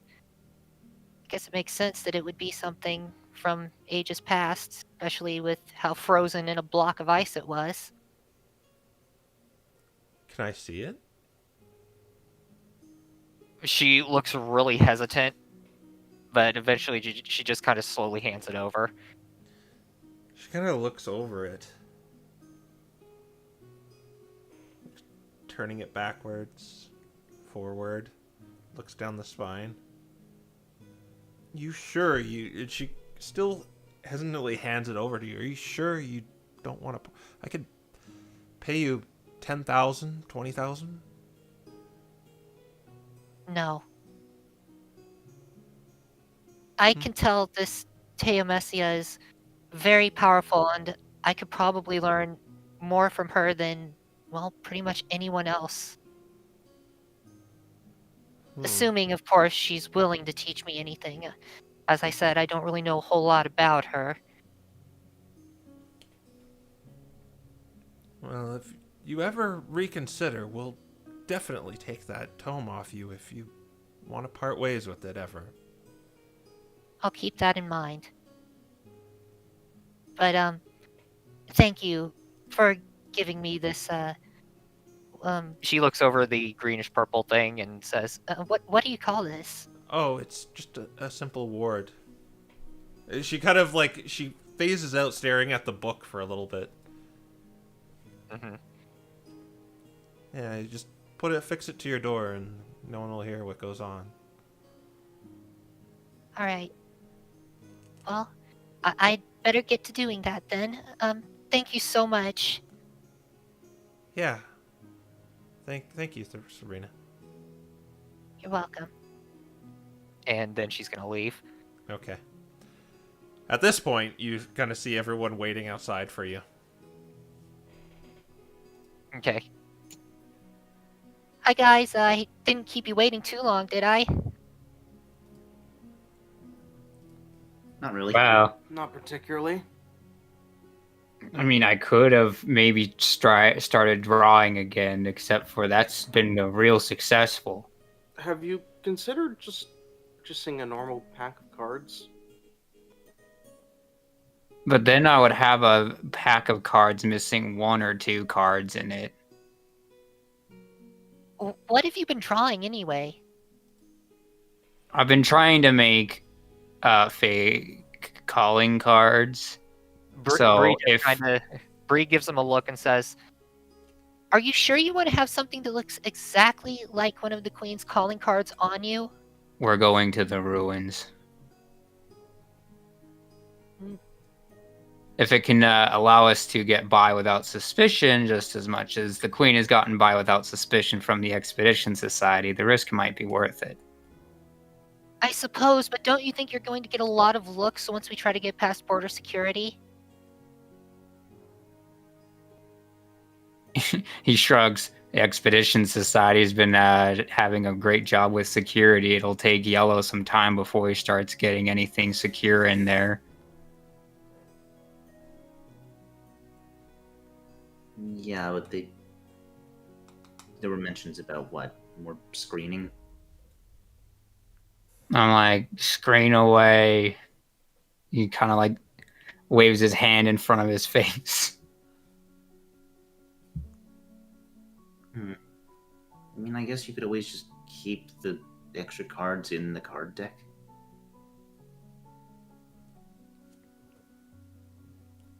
So, it depends on how hard they look. I mean, Yeah. I don't see why you couldn't purchase Well- another deck of cards and You can't continue waste from it. there. You can't waste a good deck of cards and then just have some cards missing out of the middle. You don't have to take them out. You can just put them in a place where they're easily accessible. Also, aren't there only going to be... Well, I suppose there's 4 of us. In theory, there'd be 4 cards Yeah. that we could use for this purpose. I also considered masking the spell on it using a shard if I can link them to a shard and then keep the shard on me. It might be able to pass as the similar type of magic if they wanted to scry hard enough, although it all depends on how well this studying thing goes. Regardless, Bree just kind of looks like she's been zoning out for a little bit, but then she just kind of snaps back to reality. Crow, are we in front of our little shack right now, or are we You- just out in the middle of town? You're in the front of Estelle's room. Oh, I guess I was zoning out just as much as Bree was. Okay. Anyway, do you guys mind if we make a quick stop back by our room? I don't see why not. Yeah, sure. Alright, thanks. All right, you walk through the avenues of Calder until you end up back at your small little abode, your room. Alright. You guys can stay here. I'll be right back, okay? And Oh. she doesn't really wait for them to respond. She just kind of goes into the room and shuts the door. He's just kind of... Oh, Sinbad might have his paw in the door. okay. So he's keeping her from going in. No, like she's trying to close the door and it hits his hand. She just kind of looks at his paw and she tries to push it back out. In this moment, he's probably going to try to force his way in. All right, are you gonna contest your Yes. athletics checks from both of you? Gosh. Keep forgetting if Bree's -1 or 2. Oh, Let's see. The chances of you failing are oh, pretty. well, you rolled a nothing. No. Well, 7. Oh my Well- gosh! So, from Aiden and Sigurd's point of view, they're doing this pathetic pushing the door where it's kind of giving on both ends until Sabrina kind of like forces it open. you mean close? Or closes it, yeah, pulls it closed. Is there a problem? Sinbad's gonna go try to find a window. Bree says, "Just let a girl have her alone time," and then she's going to put the warding amulet on the He's door. just gonna say, "This is weird, even for you." Shut up! You don't hear anything after Sabrina puts that up. So we don't hear the shut up. You don't Just hear the shut up. nothing. You just hear nothing. She just goes, So brothers. And then she's gonna take out the book and say, Tamesia? You don't hear anything. Really?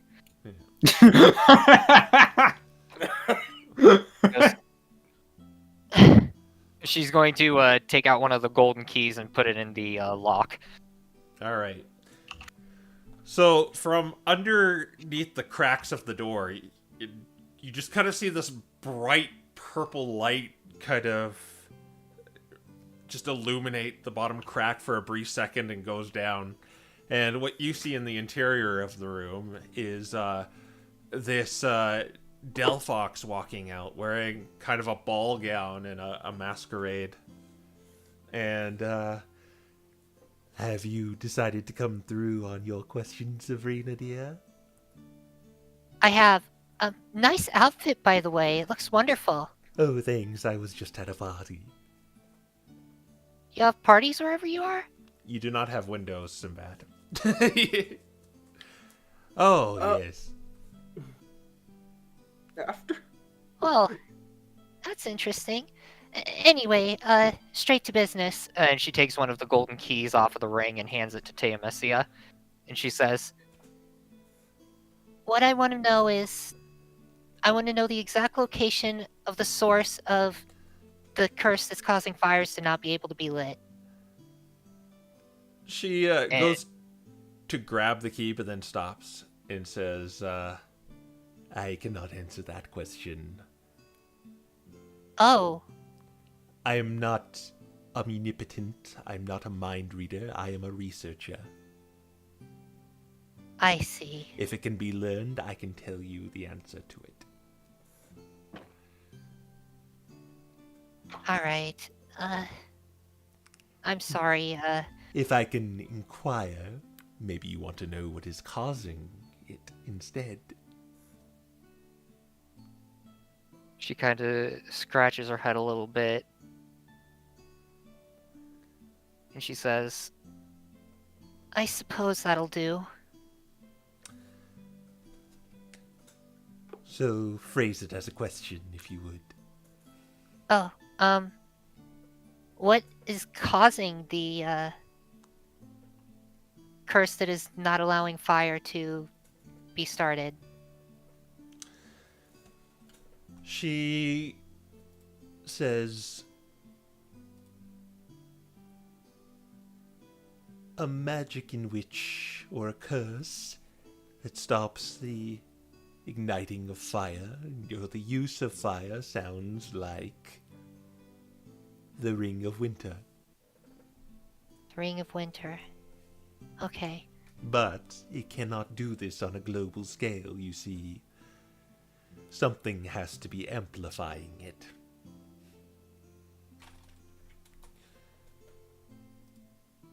What the Ring of Winter does, it's a golden ring that fits snugly over the wearer's finger. There's a thin layer of frost that coats the outside. It can't melt. The Ring of Winter has sentience. And it prevents detection even through magical means or scrying. And as long as the wearer has the ring on, they don't age naturally. It's as if they're in suspended animation. And even when they take the ring off, their age doesn't catch up with them. On top of that, it has various other abilities pertaining to ice. It can create... It can lower the temperature in a 120-foot radius centered on a point, but only within 300 feet. That's why I think some other magic's involved. It has various other properties if you want me to go down those.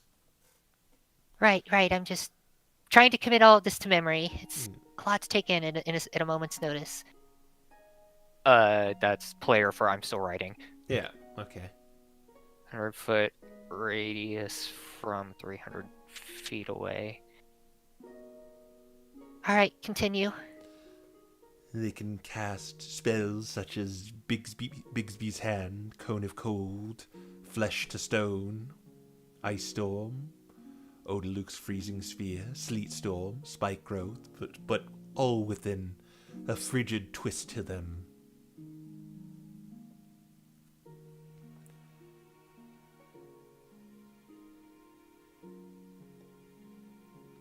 Alright. It's unknown how the ring can be destroyed. Oh no. Way to destroy a ring. Did you get the non-detection part? Yes. All right. And naturally, you would have immunity to the cold. So if you wanted to wear it, especially here, it'd be a very good idea. Oh, and one more thing, it's also evil. It is. Well, I suppose it's sentient. I suppose that is possible. It tries to bend its wearer to its will, but if you have a strong enough will, you can overcome that part of it. If you succumb, you, well, do evil deeds with it. Such as put a fire curse on the world. That would be something it would do. Quick question. You're not here. No, out of character. Is the door locked? No, it's not. You're just gonna open the door. In the There's middle of something going on in here. in the middle of this description, you the door opens and you see this Delphox in the room explaining some things about a ring, about a frozen ring to Sabrina. Oh, we have guests. Bree just kind of turns around. She's got this like icy stare in her, coming right at Sigurd, and she's like, She probably sees Sinbad's tails too, I'm sure. Yeah. Can I not get a moment of privacy to speak with someone? What is going on? I'll tell you when I'm done. Sigurd's gonna step in the room and I close the thought door. we were gonna. She just closed the door with Sinbad saying, "I thought we were gonna." And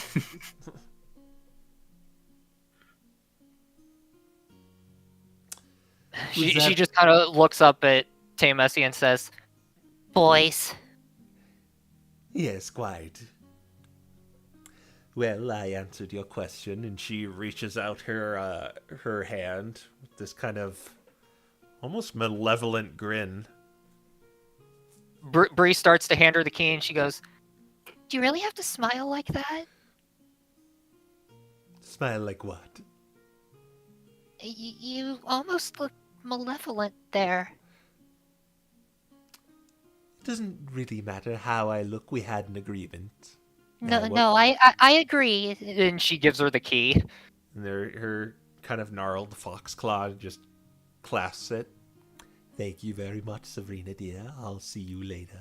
And she turns around and walks through the portal again. And it just closes, and you only have 9 keys left. Okay.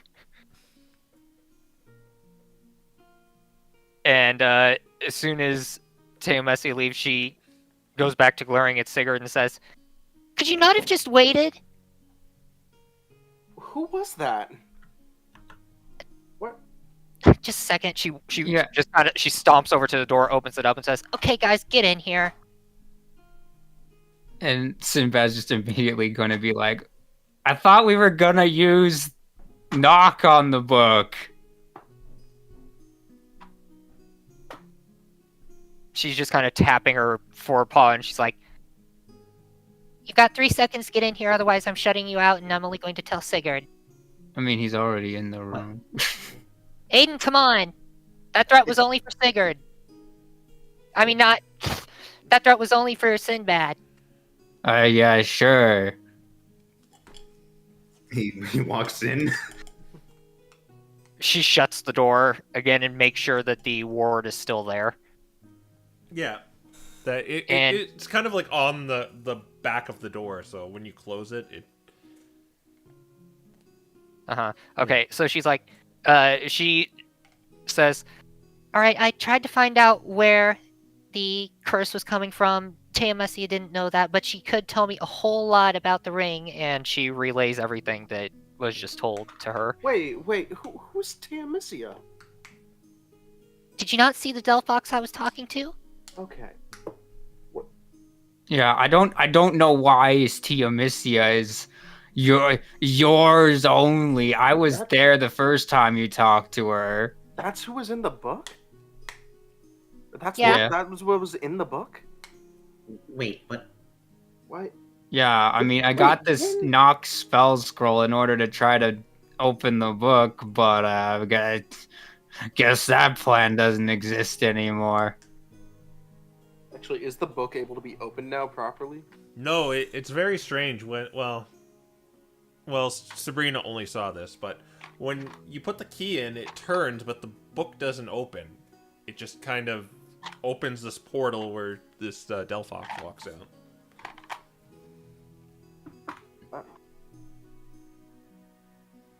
What makes you think that knock would even work?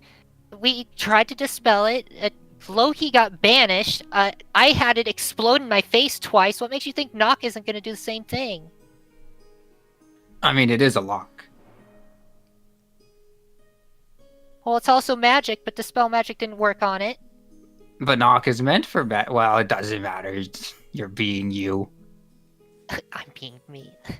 Why didn't you tell us about this? Sinbad shrugs and he's just like, we weren't sure if her information would be reliable or not. Well, the least you could have done is explain what was happening. You didn't need to shut us out of this, the room. Look, I didn't know what I was going to be told, alright? Wow, did you think she was gonna say that I was gonna be the cause of everything? Well, I'd know she would be lying if that were the case. And so you were just gonna keep it to yourself if depending on the information? Yeah, pretty much. I thought we were... Okay. Sinbad's just like, You gotta be careful what you do with knowledge. he If it looks gets kind out- of hurt, actually. So Don't give me that face. I tell you everything that I've ever hidden from you. And now it's just, Well, we'll just say it's my turn to hide a few things. I thought that we would learn that that was a bad idea. So not really fair to us. Okay, fine. Alright, I was wrong. Fine. There, you happy?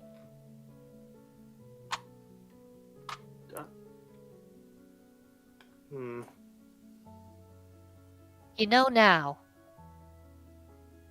Just don't go telling anyone about her.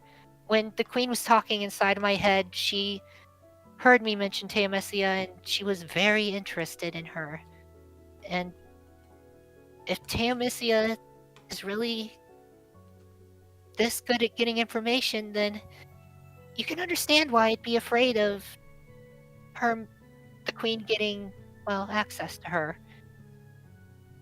Not that Yeah? I know that I could even stop it if Tayamesia decides to of her own volition, but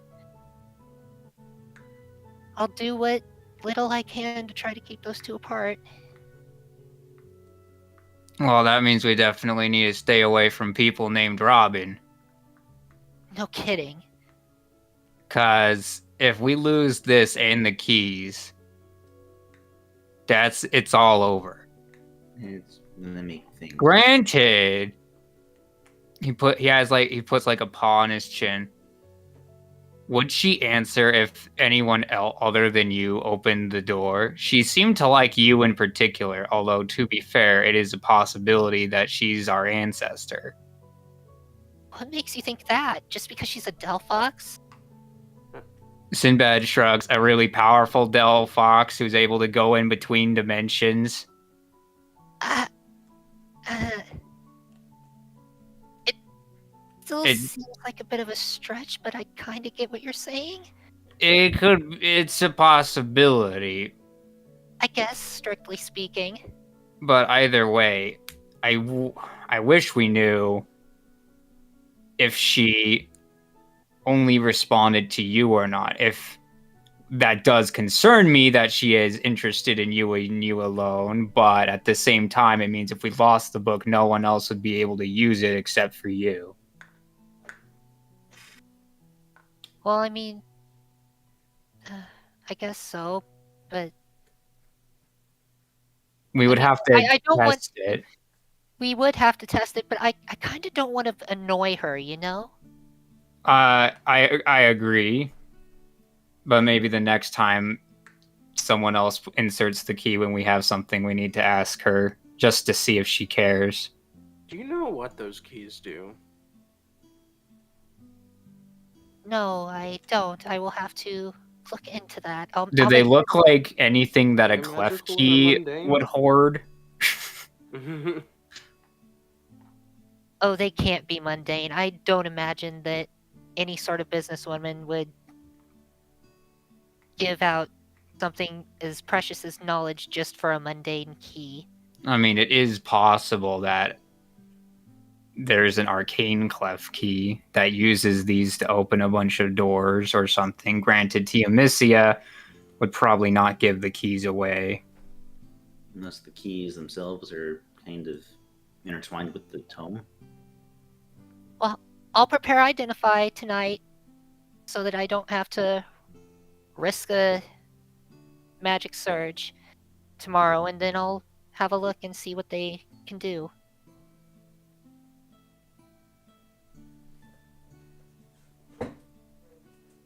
Sinbad just kind of nods and is like, I hope that putting our trust in her isn't a mistake. I'll be honest, I don't know if I trust her myself. I hope handing over that key wasn't a mistake. We don't even know what it does. We don't know why she wouldn't grab them herself. I mean, technically speaking, once she popped out of the book, she could have just grabbed them all and ran. Which tells me that this might not be her spellbook, but also at the same time, I don't know why it would be linked to her.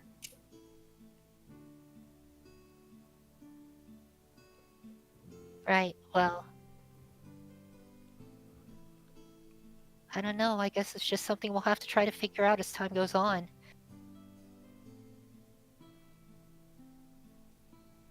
And she goes to the door and takes the ward off of it Okay. and says, Alright, so... what's on the agenda for today? Well, you said you planned to meet with Brunhilde, correct? Yeah. Are you all coming with me? I'd like to, at least. Yeah. Alright. Actually, I don't know. Just, don't call her closed-minded or anything like that. Hmm. I mean- if I don't tag along with this one. Oh no, that's fine, Aiden. You can go do whatever you want. Yeah, I've actually had a project I wanted to work on, so Oh, really? no, I'll let you know. I've only just started it, and I've got a bunch of details I need to find. So Well, Oh, I no, hope it's... I understand the need for privacy. she says that she looks at Sigurd and Sinbad. He's just like, I started working on things and nobody cared because everyone knew it wasn't sus.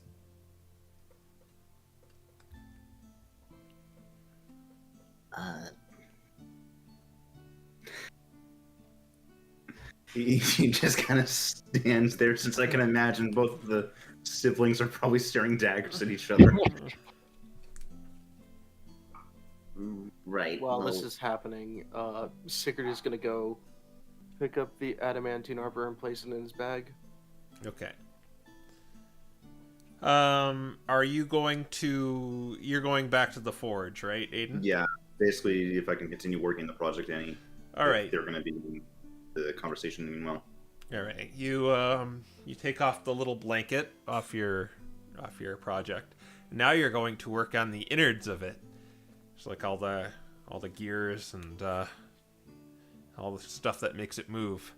So you're going to do an intelligence tinker's tool. So it's basically using your intelligence and your proficiency. Okay. What do you know? It's the same modifier. Will the plus 6 actually be good?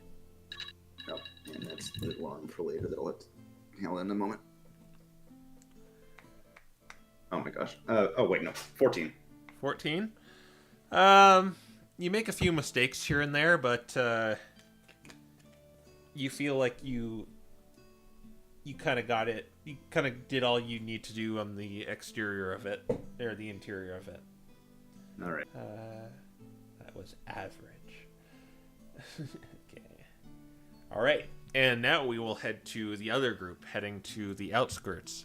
It does seem like they're back. They're got their tents all set up. You see the familiar Charizard inside the large tent, surrounded by all the pig knight grunts. And she's not hard at work this time. She kind of looks up at you and is like, "Oh, you four, what's happening?" Hi, Brunhilde. I there was just one main thing I wanted to come talk to you about, and a couple of other things. Do you have a minute? Well, I'm not doing anything but waiting and patrolling right now, so I can bend an ear to you. All right. I talked with Commander Yellow from the Expedition Society the other day, and I was wondering if you'd considered, I don't know, like working with the Expedition Society?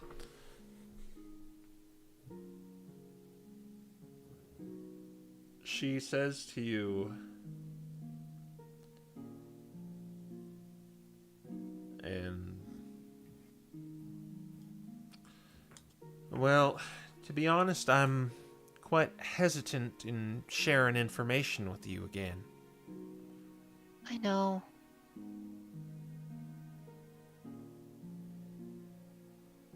Look, I can read the room here.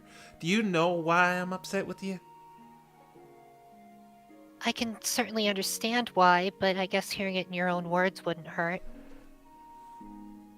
It's back when you confronted me after the town had been attacked. I said to you I could use your help. And then you just wandered off to the Expedition Society, gave them everything I told you, and decided to work with them instead. What's that supposed to...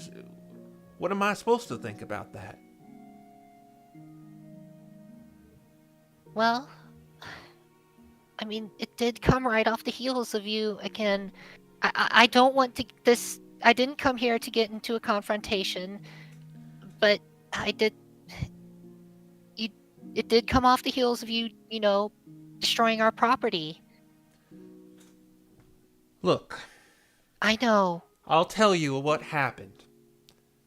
I came in there to meet with my friend. I saw him working on that, and I explained to him the dangers of carrying such things. I told him, I pleaded him not to do it. I told him to hand it over. If he wanted to keep this continent safe, keep his son safe. And he complied. I can't take stuff from you. I'm not going to take... If you're holding it, I sure as heck say you should destroy it. Get rid of it. Give it to me and I'll destroy it. But I'm not going to forcibly take it from you.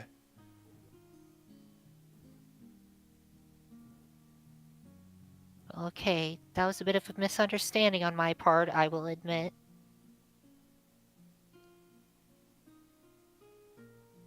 That's what I mean when it's... Look, the Expedition Society has from what we know, it has more holes than Swiss cheese. And I don't know who's working with them, if you catch my drift. Oh, they're aware that they have all those holes, and hopefully, after working with them, they will patch up some of those holes because we came face to face with some of those holes.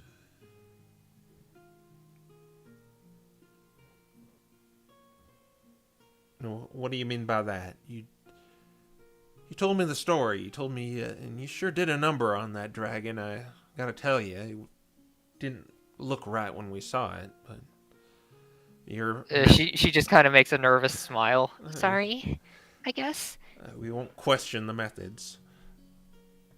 What exactly happened on the island? Well, we got there. We were going to do the job. We had a supposed member of the Expedition Society with us, but she turned out to be working for the Queen. She almost got away with everything that we went to the island to get for the Expedition Society, but thanks to Mechagross, we were alerted and able to get everything back. She still managed to swipe the scales that we had on us before then, but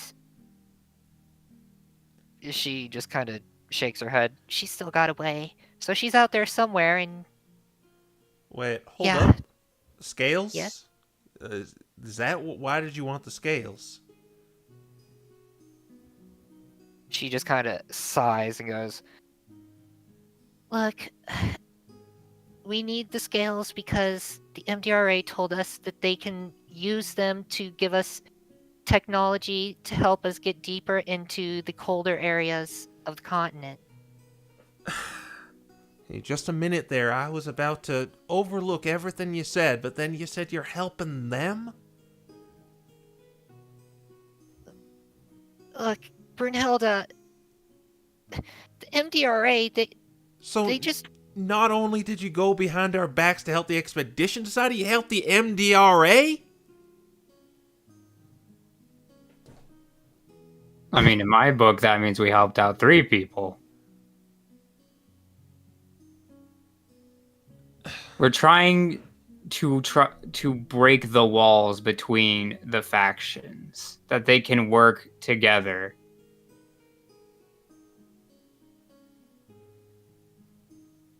Well, let me tell you, now I'm having an even harder time trusting you.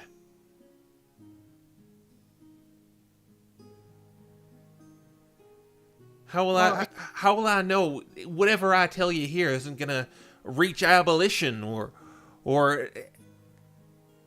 heck the Queen? I mean, I'm pretty sure you know that abolition doesn't like us. And we already told you that we turned down an offer that the Queen made directly to us. She could have let us cover this all over, but rather than us just telling you directly, we said no. We decided to be honest with you. And I just decided here to be honest with you again.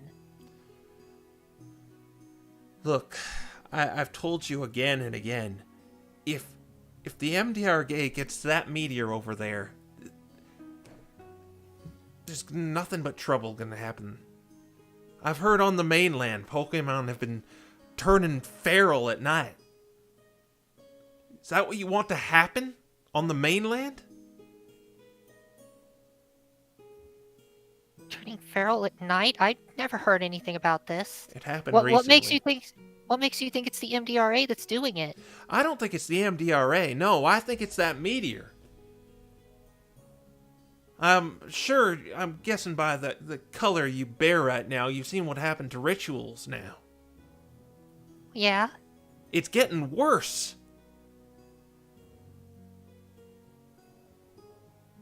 And should I also point out, I heard Flamekeeper Loki's report. And those Pokemon with this thing jammed in their chest? Like, how much has got to happen before everyone sees this thing as a bad idea? Well, that one isn't the MDRA. In fact, we don't know who that is. How do you know? We know it's not the MDRA because they said they served someone else. Someone presumably dead. Did Loki tell you who? No. Or I think I'm a bit hazy on the report, but what makes you... Okay, so the MDRA says they are involved. They didn't do it. They served someone else. What if the MDRA helped them? What I know about that meteor is it's toxic if it is inserted into something. Not necessarily. It can be worked with. However, I have yet to find out how volatile it is in bigger chunks. But either way, when we destroy these creatures, at any rate, we destroy the meteor shard, if that brings any solace. But the other reason is they claimed to serve both Krya and Nero. To tell the truth, I have no idea what they're talking about, but all I see is this is just another product of that meteor. It just... Like, am I... I don't know what to say here, but it just seems to be getting worse and worse when it comes to that thing. Well, our enemy may not be revealed, but our enemy most likely has access to the meteor already, or will be soon. And that's why we gotta get rid of it. Get rid of it or get rid of them, one of the two. Well, you should cut it off at the source, which, if that meteor is involved in creating them, or doing whatever it is to them... The source is the person. I think that they're using the meteor to amplify their abilities. Well, we can talk about hypotheticals here. All as I know is... I know it in my heart. I know it...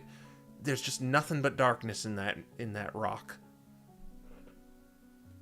Well, either way, that's not what I came here to talk about. What I wanted to know is if you'd considered working with the Expedition Society in the capacity that you get assistance from them in getting to these locations that you want to get to destroy, and while you're there, they take what they want, and then you destroy it. Everyone gets what they want in that sense. You destroy the location, they get the loot they want.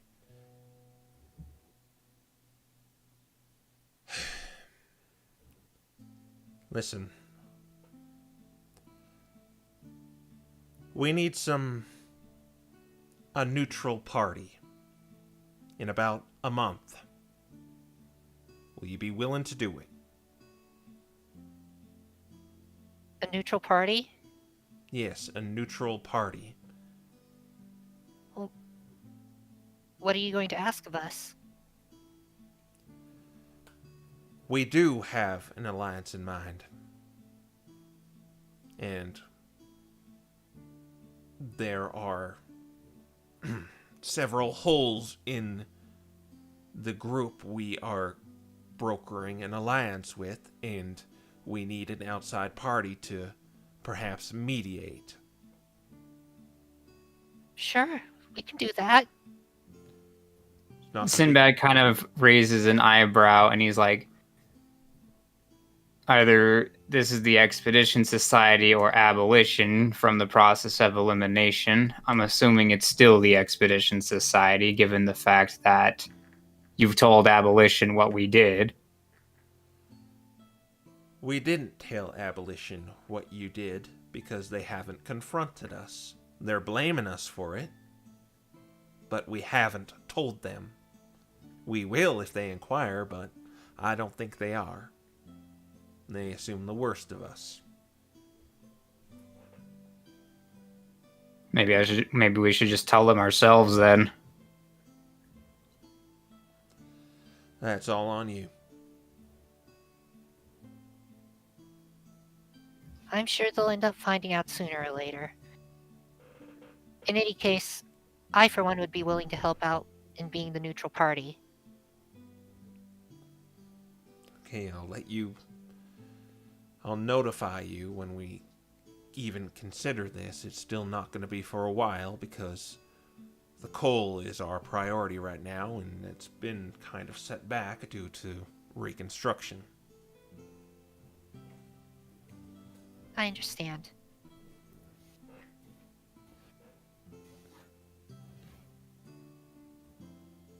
Well, that's all I wanted to talk to you about. Well, mostly, but I don't think the environment is suitable to discussing the other things I wanted to talk about. So, She looks to the other two and just kind of gestures for if they have anything to say.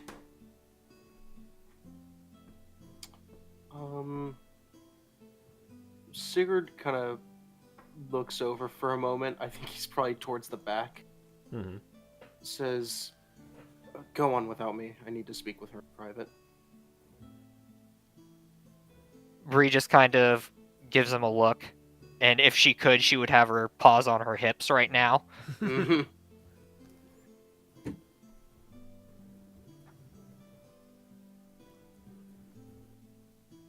So the other two walk off, and Yeah, Bree walks off, I guess.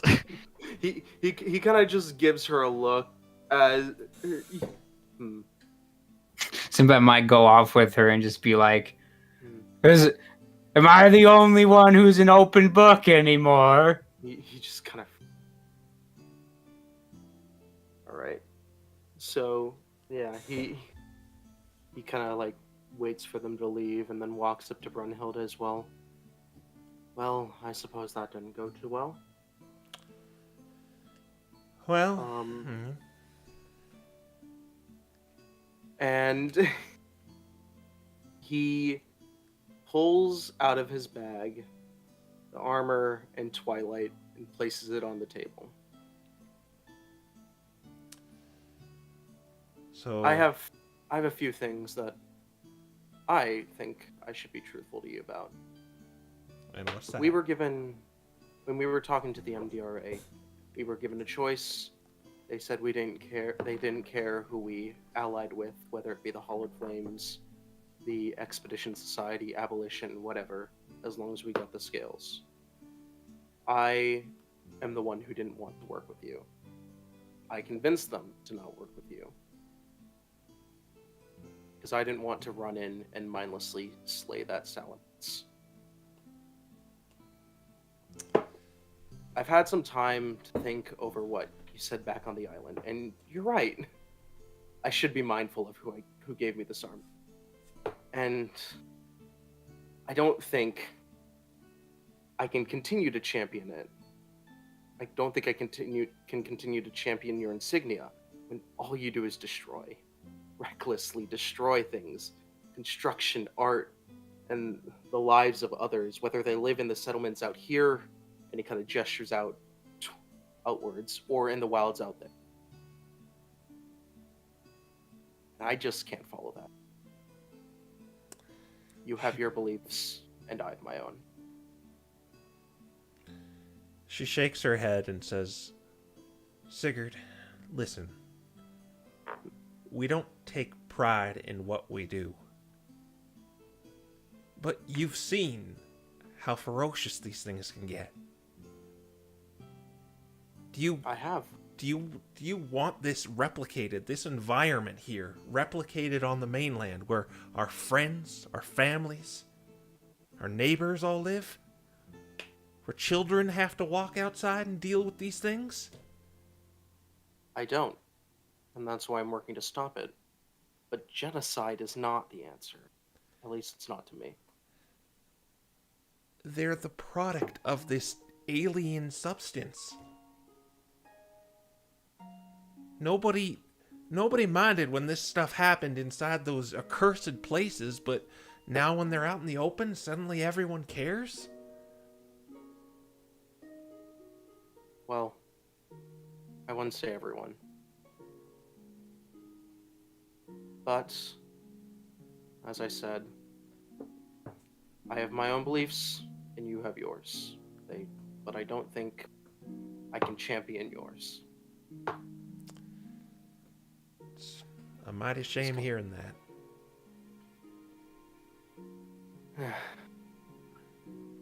At least while you continue to do these things.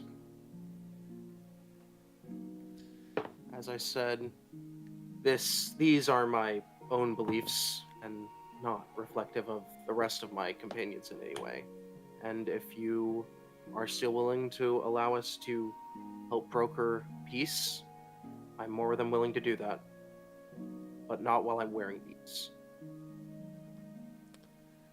Very well.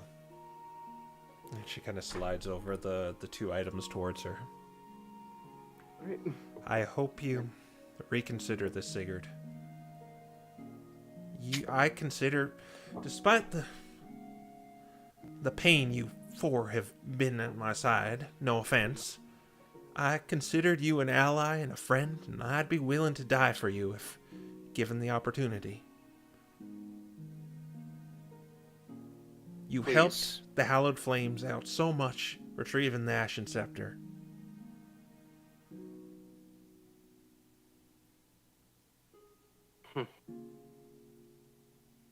And, well,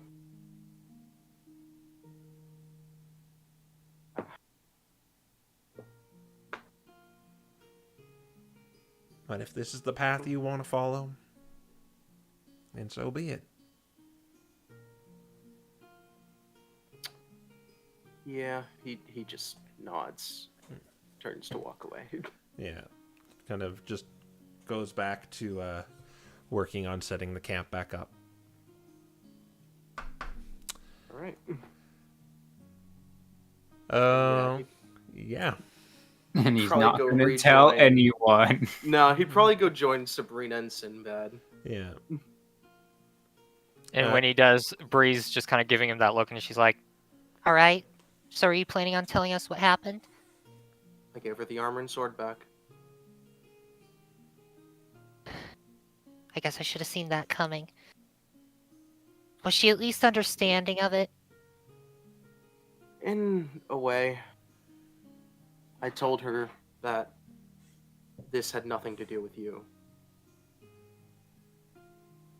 Or the rest of the group. So I hope it didn't ruin relations with the rest of you.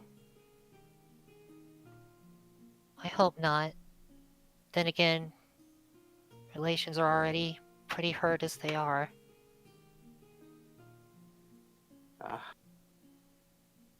Sinbad kind of shrugs and he's like, I think we're always going to be hurting somebody at this rate. Yeah. Working for someone else in general puts a damper on the mood.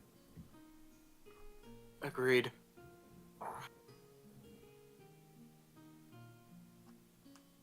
But hopefully we can see that it's not so hard. They can see it's not so hard to work together with us.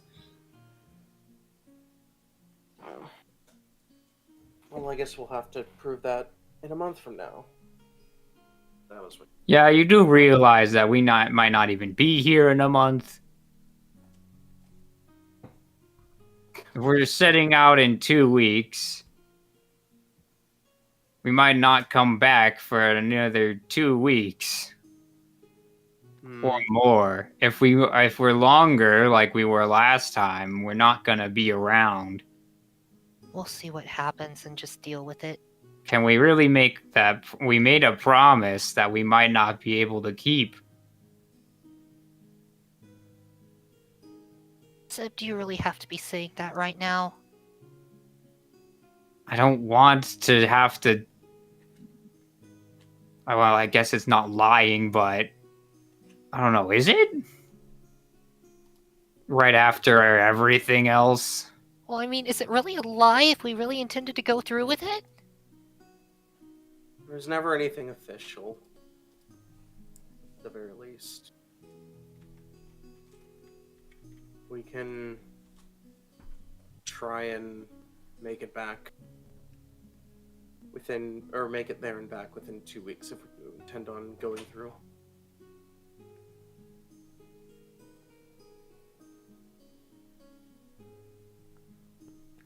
All Sorry. right. Well, I guess you boys go do whatever it is you're gonna do. I'm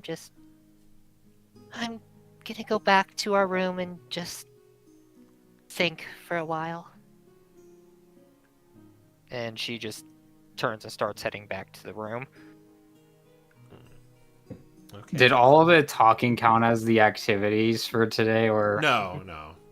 All right, well then that means it's time for TCG. All right. You still have half a day left to do something.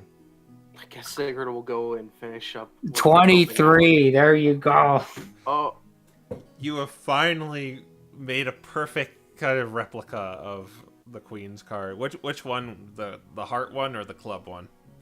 Probably the heart one. All right. And what's Sigurd doing? he'll probably just go back to help with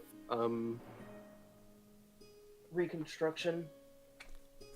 Since you see Frederick again, and you notice he's working on the area the avenue your room is on. Oh, Like, yeah, he says to you, you've been a big help to us, so we thought we'd give you a cozier sleep. You seemed pretty dragged that first day you helped us. Well, that can make your room a little warmer. thank you. Yeah, no problem. suppose. I guess I'm just not used to this kind of work over a long period of time. Oh, yeah, you get used to it. Meet some good people. Yeah. But, they're working on your area, so you no longer have to sleep in sleeping bags in your room after they're done. They seem to be specifically, like, fixing your room first. Dang. Alright. Yeah. And you kind of went in your room, Sabrina, so you hear, like, construction noises as you're thinking. She's just like in the corner of the room with her face in the corner, and she's got her ears pulled down over her face. Oh, the perfect. sound of saws and hammers and curse words as someone hammers a nail into there. Oh, no. Yeah. Aiden already did his thing. Sabrina, are you doing anything for your kind of 8 hours activity? Nothing that she'd be able to do very long. She's probably just going to be talking to Loki. Okay. Then we will go to day 3. Did you guys want to talk to anyone, or do you want to just do any downtime activities for the next 12 days? Yeah, I guess we should we maybe try and, considering that we're trying to meet deadlines, maybe shorten the downtime at least. You can certainly do that. Yeah, the problem is it's going to take 2 weeks for our gear to get made, which is why take that's It's going to take 3. It's going to take more than 2. We're not going to have it. To clarify what Brunhilde said, she said it's not going to be in exactly a month. They're kind of waiting, and she'll tell you. They're waiting till the coal is done, but the reconstruction is kind of set it back. But Sigurd's with Sigurd's help, it kind of was sped up a little. But so it's, Okay. It's still a ways off. Yeah. So I guess for this, the third day, is Aiden still working on his project? He's going to be working on that until it's done at this point. I guess we could do downtime until the project's done. All right. Or until Well- 2 weeks runs out. Bree doesn't have anything else to do, so she's probably going to help out with the reconstruction efforts now. Okay, that. How are you gonna do that? If I guess maybe Sigurd introduces you to Frederick, and She spawns many unseen servants. you know that actually might fix the place. And if there's anything too heavy for the unseen servants, like if there's one particularly heavy project, she will expend the use of the telekinesis to move the large object where it needs to be. Or you Oh could my Pikmin gosh. it. Yeah. And that's what Frederick says to you, Sigurd. He's like, why didn't you tell me you had her? She was busy. Like I she didn't probably know she wanted to help. mage hands buckets of nails up to people too. Yeah, and then like all these things are just like floating around her. She's got her paw holding up this massive pipe, and she's got Mage Hand doing something else on the side. Oh my gosh. All right. So yeah, this is actually going to speed up the reconstruction by a lot. Okay. Aiden, if you're going to work Yep. on this thing all day, you're going to need to do... Okay, so you kind of got the innards all worked out. Now you are going to go to the growths on the back, and you are going to use your glass blower for these. Oh man, glass blowing tools. And I'm going to say it's going to use your... I'm going to say dexterity. All right. These all remain just being +6s.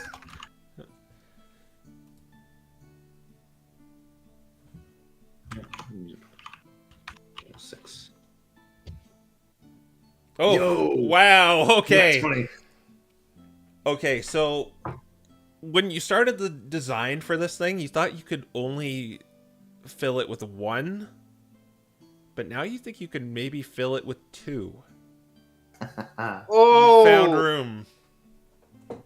Nice. I know exactly how that would work too. Yeah. Okay. And are you just helping rebuild the town all day, Sabrina? Yeah. All right. And Sigurd is also helping. What is Sinbad doing? He might visit Alabasters and see if he can get a nice headband or something. Okay, you walk to Alabasters, the big elaborate sign of the Kecleon, the glowing lights. And as you open the door, you're greeted by Alabaster. He sees you. It's like, oh, I remember you. And he seems like he's doing well off. He's kind of has like a little bow tie, and he's where he the scales on top of his head seem almost like coiffed. Sinbad's like, I think you're much better off than when I last saw you. Oh, I am, certainly. Well, I was wondering if there was anything you had in the headband department. I know you've got some specialties out here that are quite expensive, but also magical in nature. A headband? Well, come with me. And he guides you through it. You see, like, many of his associates wearing these stupid Kecleon costumes with, like, the mouth hole. they're trying to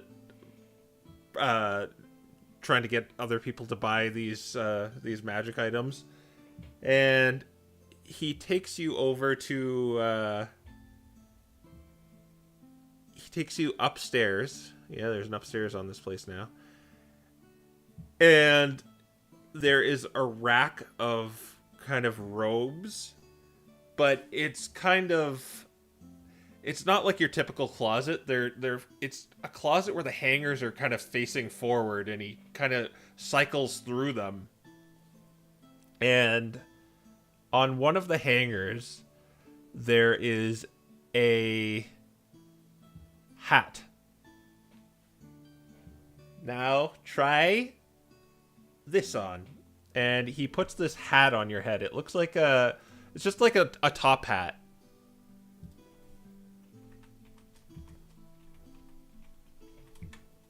Oh, yeah, interesting. Well, once you're attuned to this disguise, this hat, it will allow you to disguise yourself as anyone. and you could just disguise yourself as yourself with a hat on, or a bandana on. That is actually rather useful. Though, then the question I'm sure is how much? Well, it has a going price of 5,000 gold.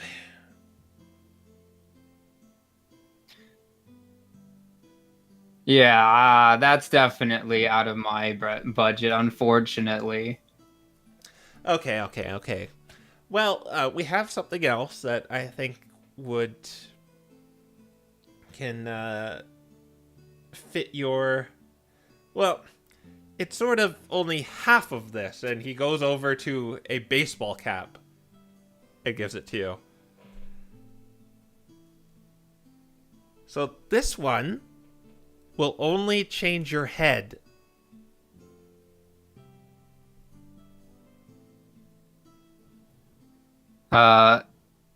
Sinbad nods and he's like, I could probably work with that. Meaning, it changes the hat to resemble any other headwear that you desire. You can think of. Just use your imagination.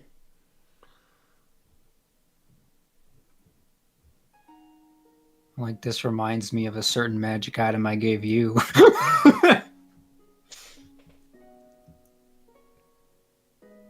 This one has a going, since it doesn't have any, it doesn't have any battle utility or anything like that, but it has a going price of 200. I'm satisfied with that. All right, so what this is the baseball cap of disguise. So all it does is it changes the headwear to anything you want. It'll be a party hat, it'll be a bandana, it'll be a helmet if you want, but it's still a hat. It's still just a baseball cap at the end of the day. Does not require attunement.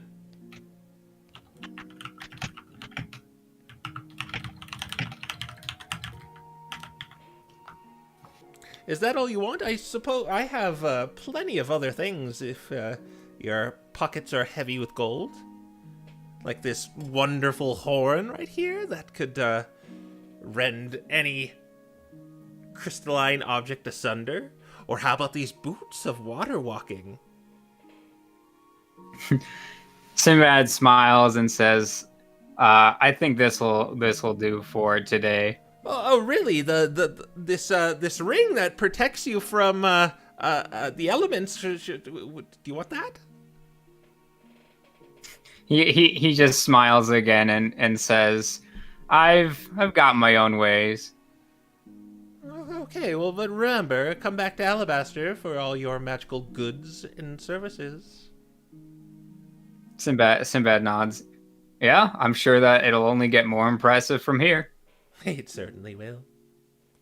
I have a good business going ever since that attack. And a lot of adventurers left scared by that dragon and sold me all their magical items, and I sold them back to adventurers going out there. They die, someone loots them and brings them back, and I buy them back for half price. I've got a good business model here, actually.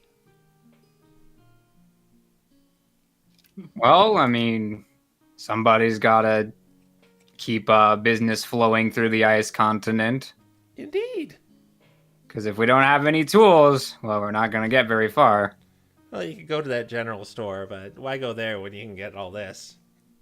Yeah, he kind of like twirls the cap and he's like, I mean, this tool has definitely got its uses. I mean, you probably got that ratty white bandana from the general store, and look what I gave you. I gave you something that could turn into literally anything on your head. Yeah. Actually, are there two of these? Two of them. Let me see. Marcy? And this Mary in this bipedal Kecleon suit walks up. Yes. How does that work? Or, sorry, quadrupedal. Go see if we have another one of he points to your head. One of those in the back. Yes, Alabaster. Just a second. She's a deer. Well, she's a sheep. And she goes in the back and I found another one. Did you mayhaps want to purchase another one? Yeah, I would actually. All right, you're buying 2 of them. I'll let you have it for 150.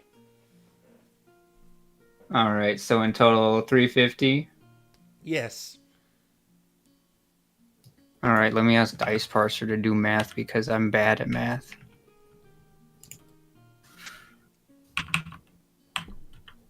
Minus 350. Not equals minus 789. All right. Don't you have a Google Sheet character sheet? Yeah, but there's a lot of...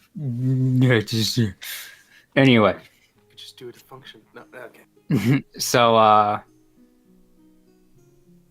Sinbad is happy with his purchases, and he is going to leave alabasters behind. Although he is also going to check the general store's headband collection as well.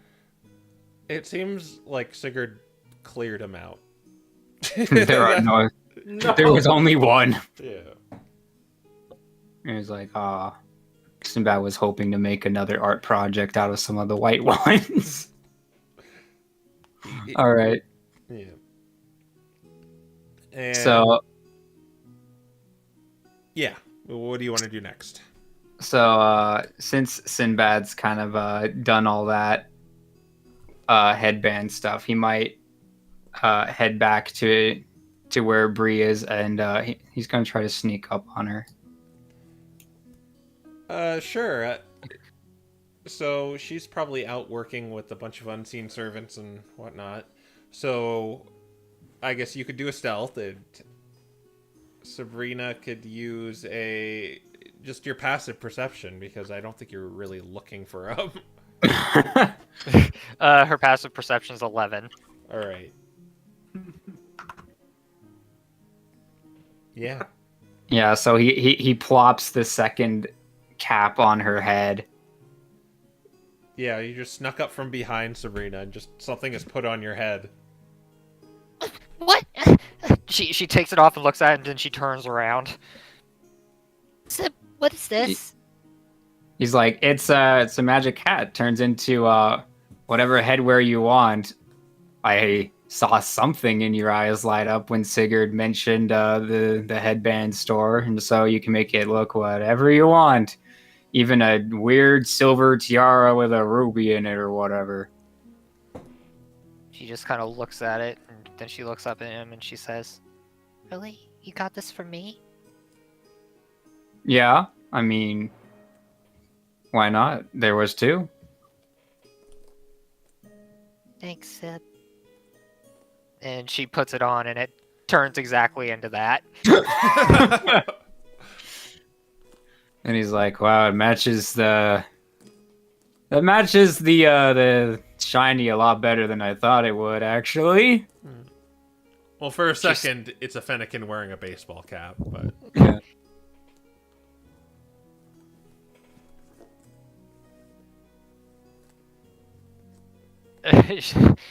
She just kind of smiles and says, she just kind of repeats, Thanks, Sib. and she goes back to ordering the unseen servants to do things again. okay, yeah. You can see there's a night and day change in the how Calder looks, Sinbad, too. You see a bunch of floating 2x4s and hammers just hammering, like these floating hammers hammering nails and...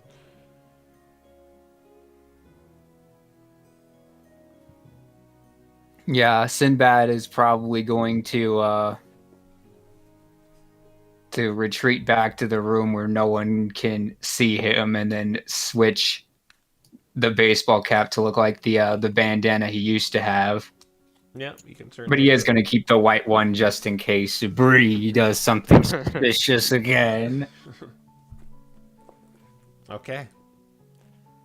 And I believe we... So, do you guys want to talk to anyone else? I'm like, No, Bree's keeping to herself for the rest of the day. All right. I'm like, Ryan. I don't really think of anything we could really talk to Gunther about. Jim has anything, they need to ask him, but All right. I've already done what I need to. Then we will go to day. Is this 3. 4? I believe this Day is 3. 3. We did a lot in 2 days. Yeah. Yeah. This is why downtime is beautiful. All right. The next morning, you get ready to set out to do your things, but there is a knock at the door. Oh. Downtime's over, fellas. We're getting robbed. Let's go.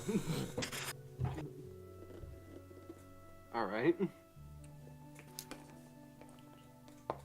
I guess.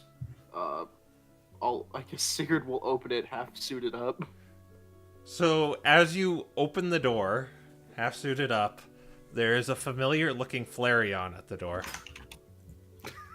Oh, With like a big smile, and he's wearing kind of crappy looking armor with a crappy looking dagger.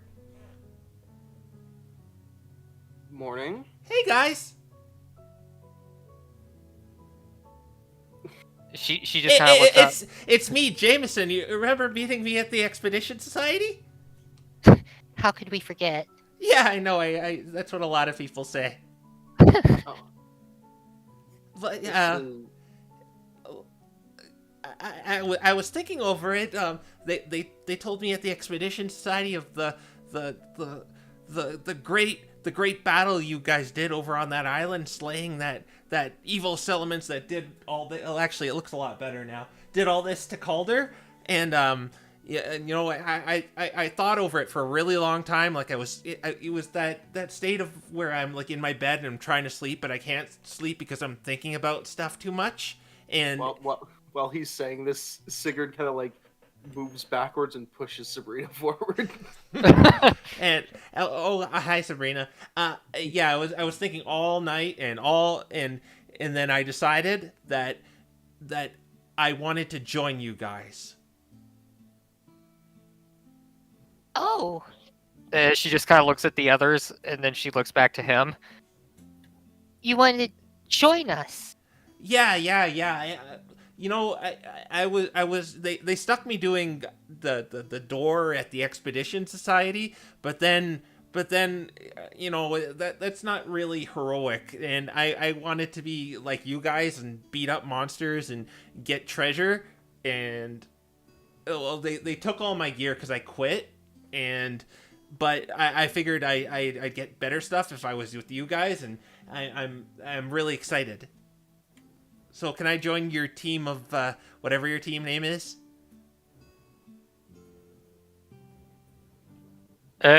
Bree's just kind of standing there slack-jawed. Sinbad is just kind of like, I hope you know that our gear is definitely not been improving very much over time. Well, what do you mean by that? I mean, I picked up what I could. They didn't let me take the guild stuff because I sort of left the guild, and they took my good winter equipment, and they took all my fancy guard stuff, but I thought I'd get better stuff when we go raiding treasure, and we don't have to take anything from anyone, right? And when you get treasure, you definitely take it from someone.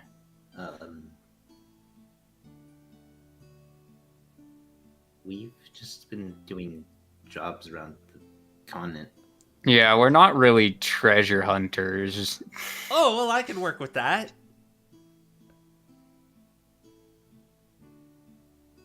Well, if you're not a treasure hunter, how are you supposed to get treasure? Well, I can do that instead.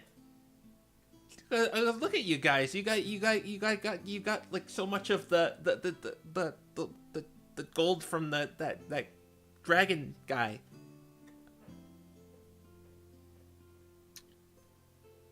Yeah, we also almost died. Oh, that's okay, because you have another Pokemon with you now. I can even start fires, and he like does a little produce flame. And like, does that like waits for applause gesture? Sinbad might just produces a flame that just kind of circles around Sinbad's head. Oh my god. Well, I'm not that good yet, but I can only get better, right? True, and then but I guess here's the next question: how much are you willing to work with the other factions? Well, as much as you guys do, because you defeated the dragon. Right, but we work with all of them except for abolition. Well, I quit, so I quit the Expedition Society, so perhaps we can go back there. I'm open to anything. I could be part of Team You guys. Well, I don't know, Jameson. I mean, I'm flattered that you'd want to join us in the first place, but I mean, She just kind of looks to the other guys and she says, I don't know. What do you guys think? As I should Sigurd is oh, sorry. I should point out, Jameson appears to be, just maybe a year or two older than Aiden. It seems like he really rushed like an evolution, and he picked Flareon too. So that was probably a reactionary to the full fight. And his gear looks very Horrible. rusty and unused, but he certainly has a big smile on his face. As Sigurd is finishing putting on his armor, and he says, "Look, the line of work that we're in, it is very Dangerous. very dangerous. It's very easy to pass. No Why matter don't you, what. Aiden? Why don't you tell him what happened to you on the way back here? Yeah, on the way back, well, we ran into, feral Pokemon out there, and I actually got stabbed pretty badly, and... It was a Mamoswine. He basically got gored, and then it tried to step on him. Oh, that's okay. I mean, I saw while I was walking here by myself. Everyone advised I didn't, but I did anyway. Wait, you what? Yeah, I walked here by myself. There was Glaceon I could see, and I thought they were other adventurers, and I said hi to them, but then they started chasing me, and they almost bit me and scratched me, and I think they were trying to eat me actually. But I got away pretty fast, so I am pretty good at retreating.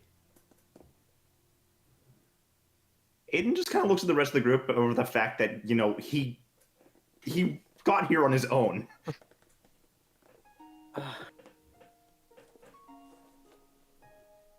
Huh.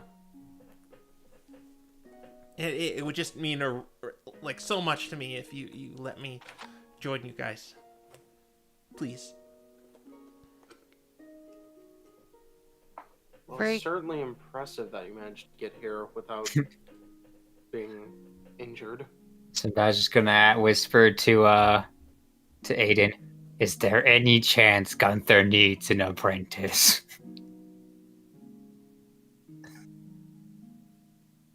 So What I I'm know. just saying I can handle the danger.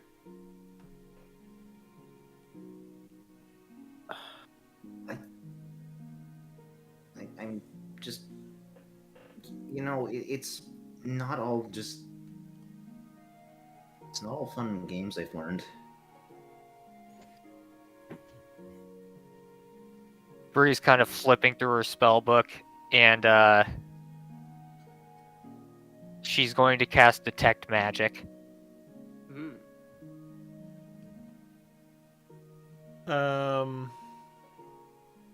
Well, you detect a conjuration spell is coming from somewhere. All right, she's going to try to see where it's coming from using her action. Probably the door. The way this actually works is you actually have to take an item and try and find it. Really? Yes. Is this dowsing from Skyward Sword? No, this is just the way detect magic works, and we've been using it wrong the whole time. Yeah, you use your action and it kind of makes things glow, right, or something. You use it on an object or something, and if it begins to glow, that it's magic.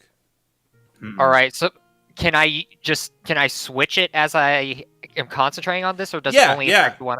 Okay, well, she's going to. Let's see. You said he has a rusty dagger on him, right? He has he has like a little rusty dagger on the side of him. Well, she's gonna start with that. What are you doing? And it doesn't glow. You can use your action to see a faint aura around any visible creature. Okay, yeah. Wait. Okay. That bears. Okay. Yep. Sorry. I was reading it. Call it a healthy dose of paranoia. Is there anything else on his person that's visible? He has a little bag. Would you mind emptying the contents of your bag for me? Okay. And, if this gets me in, he empties it. There's just a few food rations. There's a bedroll. There's a little picture. It looks like a family picture, maybe, in a locket. All right, she's going to check over each of those. Yep. You do that. It doesn't seem like any of these are magic.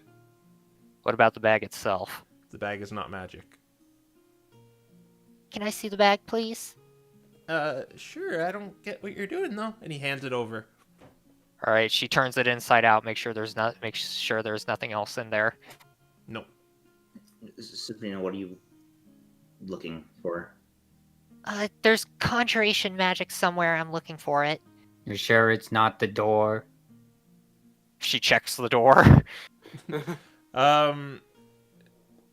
You get magic on the door, but it's not where the conjuration is coming from. That's something to take note of.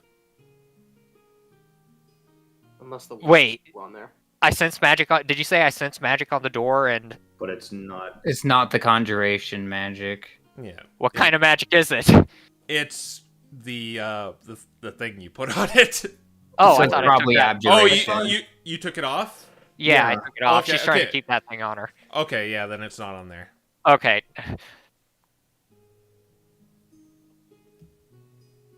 All right, it's got to be within 30. She's gonna look around the room for anything that looks kind of suspicious. Besides what you may have out, nothing really looks suspicious. Hmm.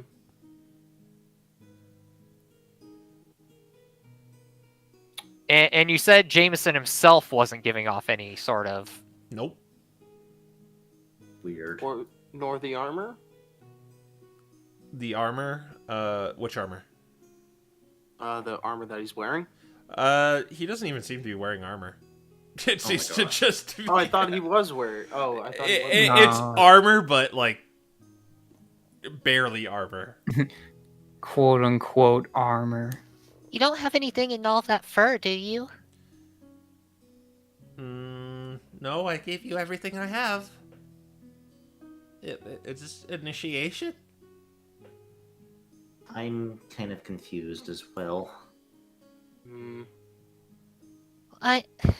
She just kind of sighs. I'm trying to make sure you're not, like, working for the queen or something. Oh, no, heavens no. I'm on your side to thwart her evil deeds. I mean, that's what we thought about Robin, too, but... Rest assured, I'm not working for that rapscallion. Is that the word you use? That's suitable, yes. Okay, yeah, that rapscallion. You know, gonna he go came here check. on his own. I'm gonna probably guess he's not at all affiliated with Queen. What Sid's was gonna that, Geek? check outside to see if there's anything. He's gonna just check. It's not one of her unseen servants, is it? Um. Wait, No. they can't be out at this time, right? Okay, so it's any visible creature. Okay. So yeah, but so you don't see anything. Okay. Weird. Yeah. Yeah, because the aura goes on any. Yeah, you can see a faint aura around any visible creature or object Invisible. in the area. So Oh yeah. if it's invisible, we can't see it, and if it's being hidden, we can't see it. Sinbad's gonna like go into the corner and like pull out his forgery and be gesture to Bree to check it. What are you guys doing? I thought we were talking, and then now you're just like looking around the rooms like you're looking for something. Well, I'm detecting some conjuration magic, and I'm trying to find out where it's coming from. Well, can I help? Is there anything you can do to help? I could. I'm a good looker. I mean, I was a lookout at the door for a while.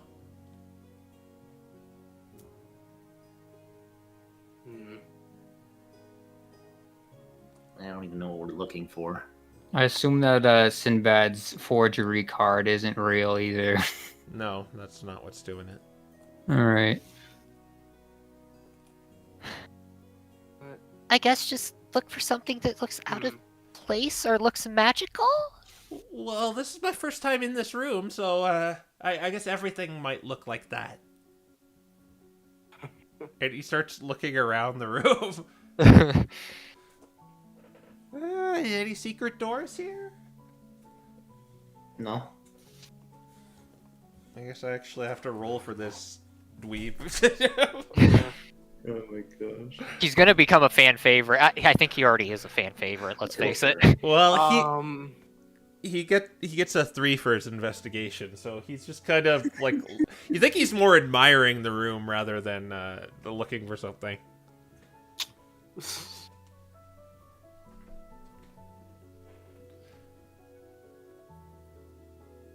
Okay, well, I got nothing. I don't. I don't see any Alright. reason to say no. my only concern is that he's gonna make this upcoming mission very difficult for us. Or that he's just gonna die.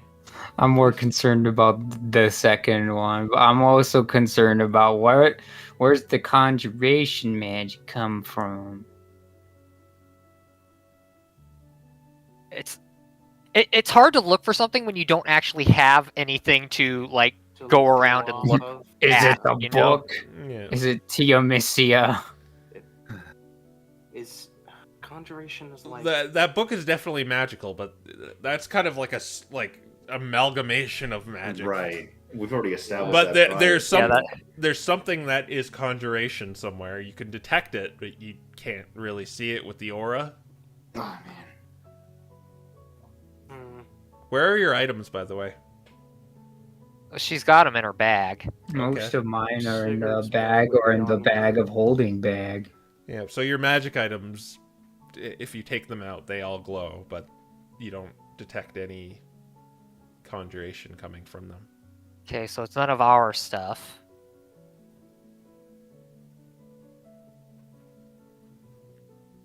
We're either missing something really obvious, or this is all just we're being played with. I mean, in theory, we'll know if it's Jameson if Jameson leaves. To get a start with Gunther, like how we got to start with Gunther. Maybe. Okay, so here's what Bree's gonna do. She's going to start trying to triangulate where the magic is coming from by leaving the air, by moving until she no longer senses it, then moving back. Okay. I'll say you have 5 minutes left on this because it's 10 minutes and you've been like looking around the room and everything. And Yeah, that's Okay. fine. okay, so you're gonna leave the room. Yeah, until she can no longer sense the conjuration magic. All right. Is everyone coming with you? She's going to request to do this herself. Yeah. No. Okay. Okay. So you do this, Sabrina. You walk away from everyone about how many feet? Like Let's see here. until you lose it? Yeah, so probably about 30 feet. It doesn't go away. She squints her eyes a bit and she takes off her hat and looks at it. That there's no spell coming from that. You sense definitely some sort of spell, conjuration spell, and it's not coming from that. She moves out a little bit farther It is still coming from you. from me. Yeah. If, as you can deduce as you move away, and the same thing, you get the same feeling, the same magic is either following you or it's on you.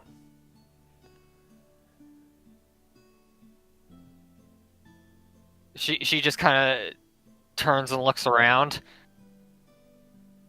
And let's see.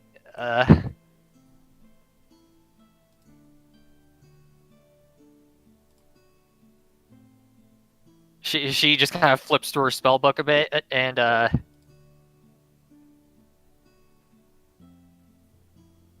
let's see. I don't think. No, she doesn't see it. She can't counterspell it. Doesn't have dispel magic prepared. She's going to. There's snow on the ground, right? Yeah, there's definitely snow. She's gonna look for footprints besides her own. Oh, do an investigation check.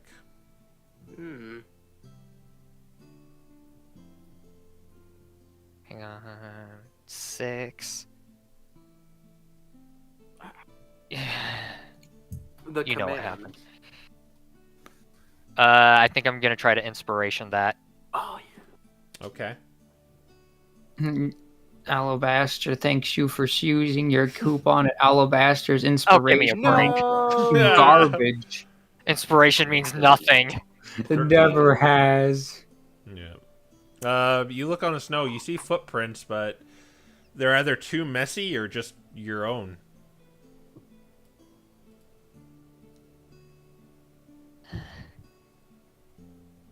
Is someone there? You wait a second. No response.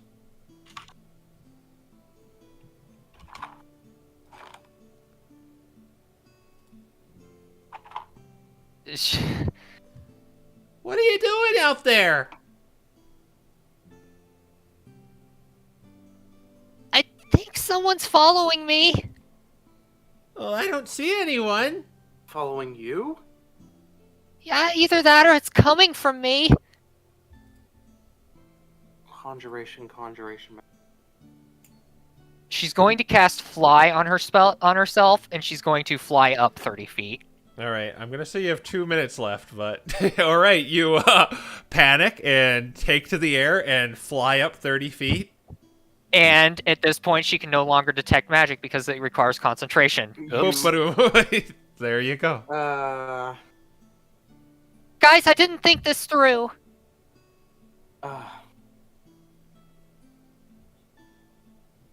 Is there anything like near the ground where Sabrina was that looks out of place? Why don't you give me an Or- investigation? Or on Sabrina that looks out of place? Okay. Well, she's currently up in the air right now. Yeah, she's in the air. Yeah, she's up in the air. She's got her spell book held to her chest. She looks very paranoid. No. He can see things, but he's not good at investigating them. Oh no, there's a squirrel investigating me. Actually, I made a mistake. You did? Yes.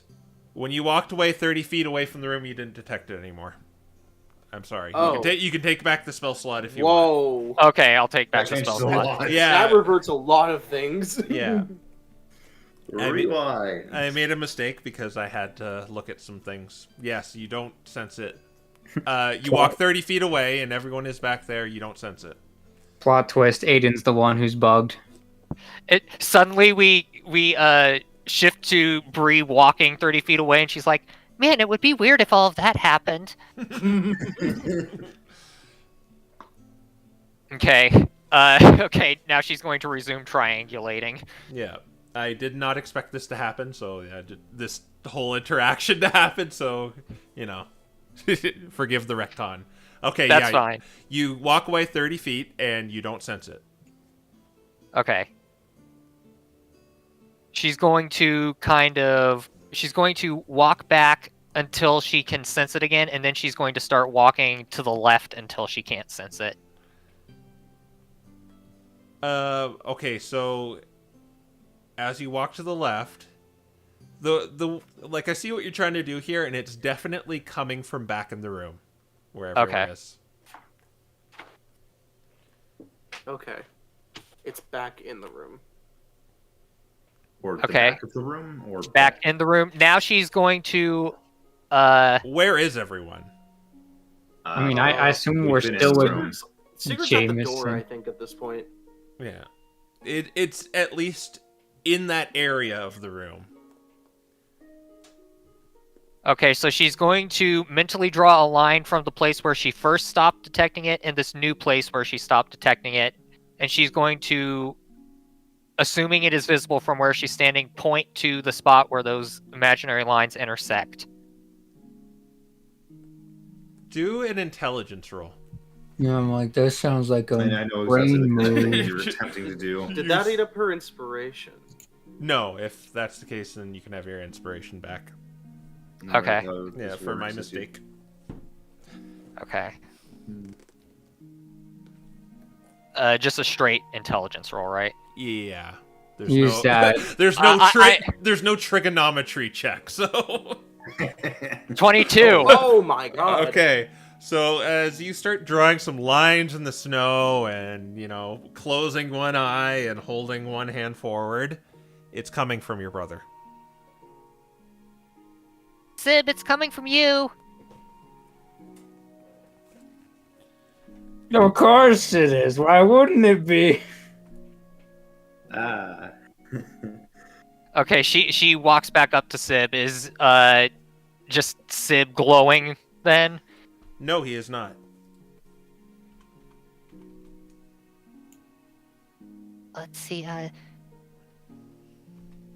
She checks his hat. I'm assuming it's the same as hers. No, nope. It's not where it's coming from. Sib, have you gotten anything else new recently? I mean, we already checked the card, but I made that myself. I can't think of anything else that I have on me that changed. Check Give me the white bandana. Okay. Okay, Bree's gonna check the white bandana. It's not that. Okay. Is it Robin's bag of holding? You inspecting it? Yeah. Doesn't seem to be. It's magic for the bag of holding, but You'd have to empty out its contents.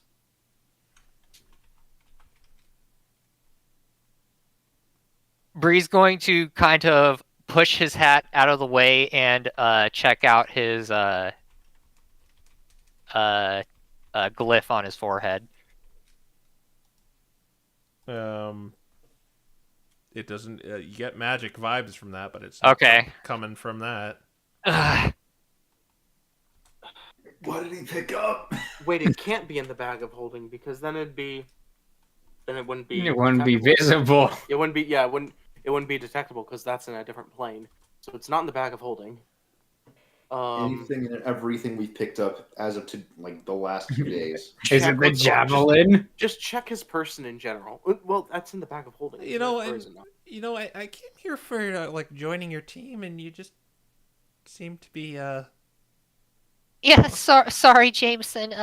We'll get back to you in just Well, a second. Sorry. We're doing the shakedown now. We're cops. There's a situation. Yeah, see, Jameson. We gotta look for magic because people can spy on you and with magic and stuff. Then they can do all sorts of things. It's part of being part of the team. It's like you're getting a taste of what it would be like to be on the team. Let's just put it that way. And as she's saying this, she's like looking all over her brother, looking for anything that's on him, and just checking everything for magic. Yeah, are you gonna dump out all your stuff? I mean, I guess so. All right, you dump out all your stuff, and you don't seem to find where this is coming from. All right, well, he's gonna start putting his stuff back while we panic some more. I don't know. I'll say detect magic has ended by now. Yes, it has ended by now. Sabrina, do you have a way to see invisible things? No, I don't. If it was invisible, we wouldn't be able to detect it. Does Estelle have a way to see invisible things? She might. But that's illusion Yeah, magic. you can sense the presence of magic, but yeah, something could be invisible, and you could detect it with detect magic. You just can't see it. you just can't. You can't see the like. Yeah, you just can't find the exact thing. You just know the vibes are there. It's giving off bad vibes, man. The vibes are bad. Great, am I gonna have to invest in see invisibility or something? By the way, Jameson, sometimes when this kind of stuff goes down, we have to chain you up and drag you across the countryside for 3 days. Oh, Yeah, I'm privy that to did that. happen. I don't mind getting tied up, he says with a big grin.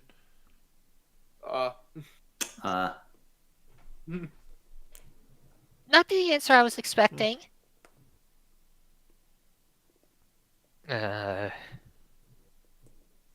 Going over everything, man. I don't know what I have. Now would the kid's work for giving me this. weird vibes. Does the kid give me weird vibes? Well, does he? Yeah, he's giving me Does he? weird vibes. He's giving me weird vibes now. Okay, you can give him an insight check then. Okay. You can just drag him over to 17. Gunther's. 17 for the vibe check. You sense he means well, and he just really wants to be part of something. It seems like he feels like he has to do this. Okay.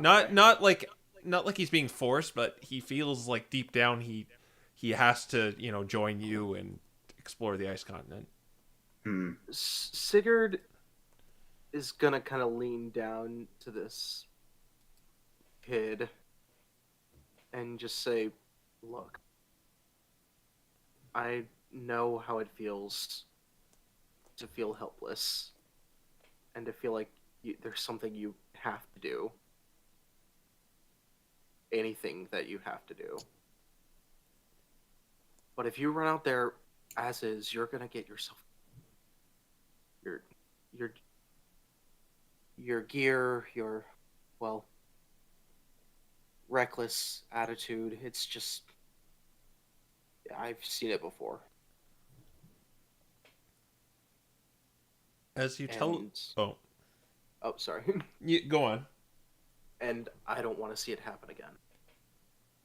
As you tell him this, Sigurd, his kind of like big sheepish smile that has been kind of plastered on his face just kind of falls down a little. And he says, "So you don't want me?" It's not that we don't want you. It's that if we take you, something very bad could happen.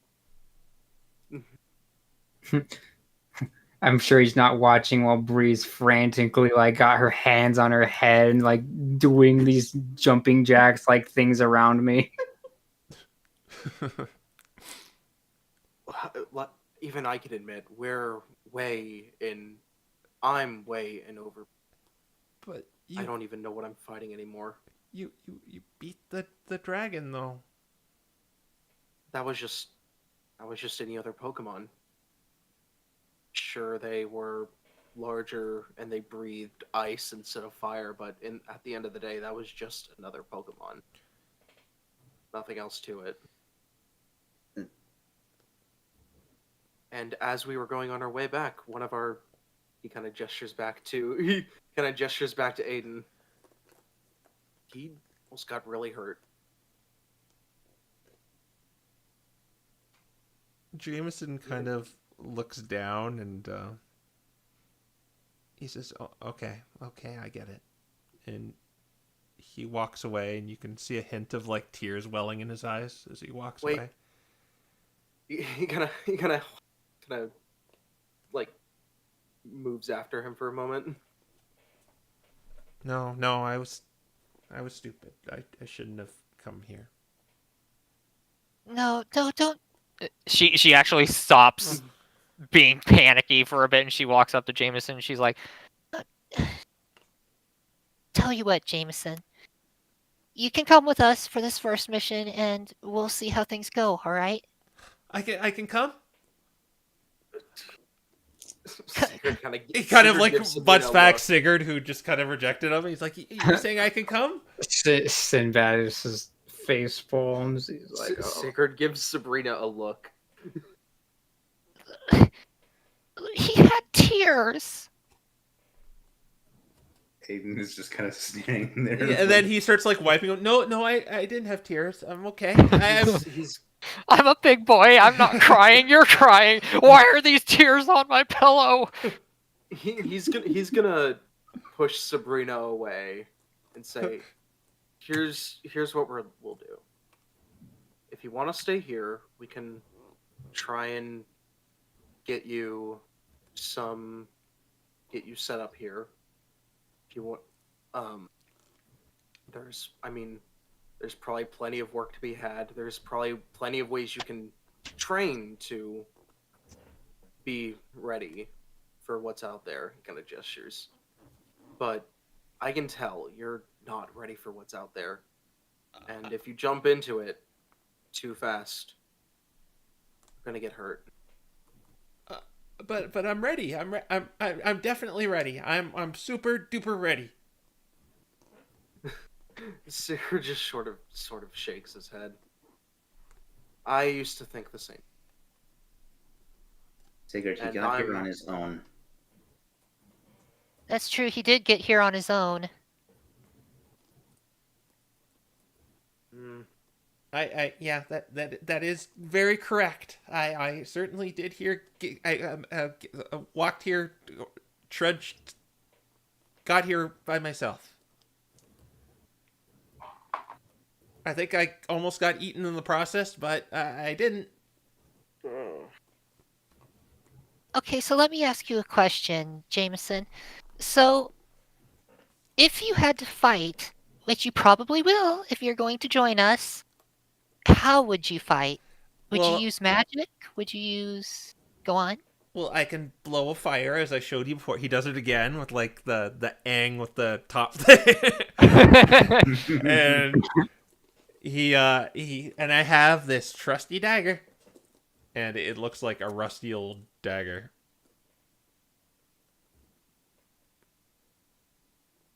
We may have to try to get you something a bit more appropriate for,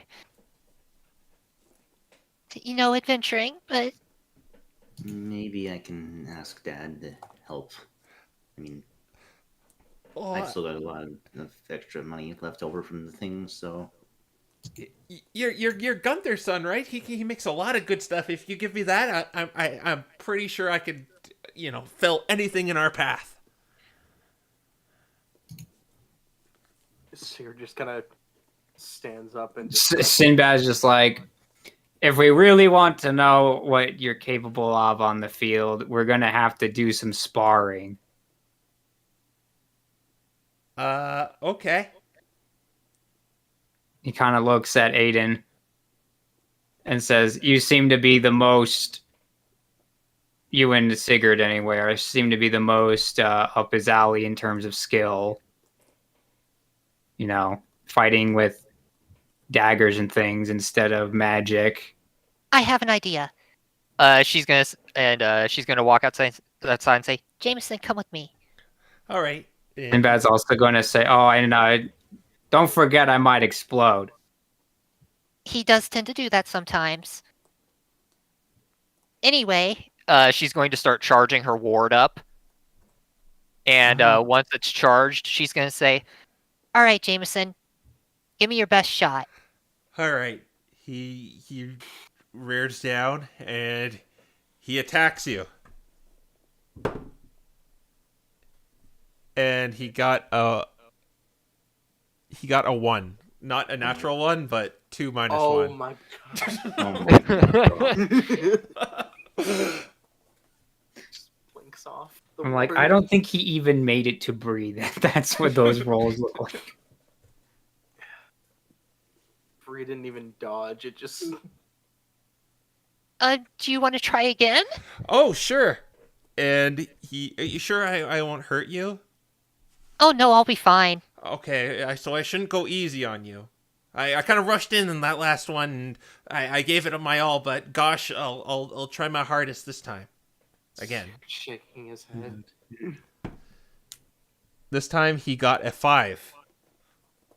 Oh my gosh. Does a 5 hit Sabrina? No.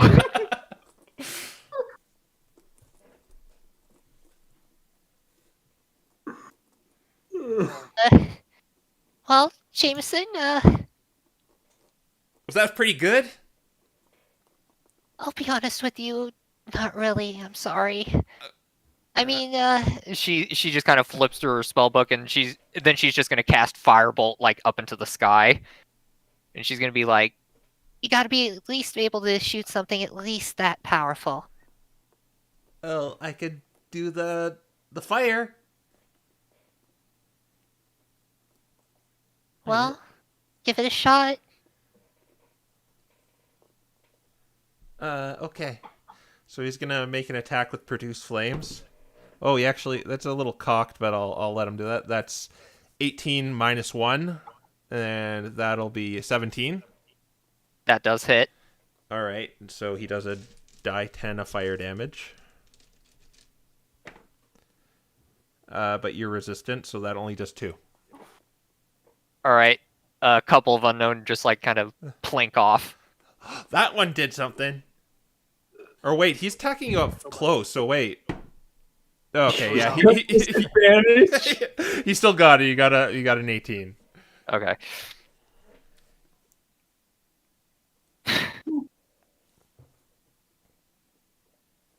Jameson, I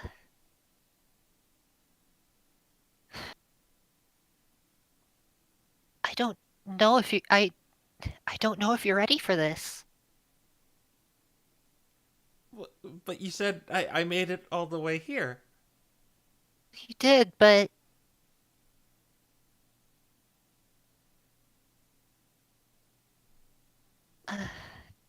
He could be a courier.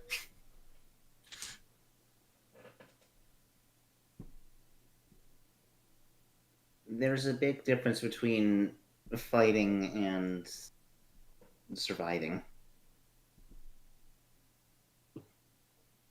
So it is that way then, huh? You have a lot of promise. Give you that. And if you continue to train, hone your skills, I'm sure you'll be able to get to that point one day. But right now, you're not at that point. And just as like kind of a repeat as last time, he walks away with kind of the black cloud over him. Jameson, No, forget it. where are you going to go? Back to the Expedition Society.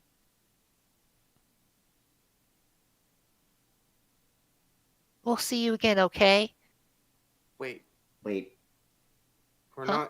we're not just gonna let him run back there on his own. alone. We'll I escort you suppose back that's if you true. want. Yeah, We'll, we'll take you back. we'll take you back.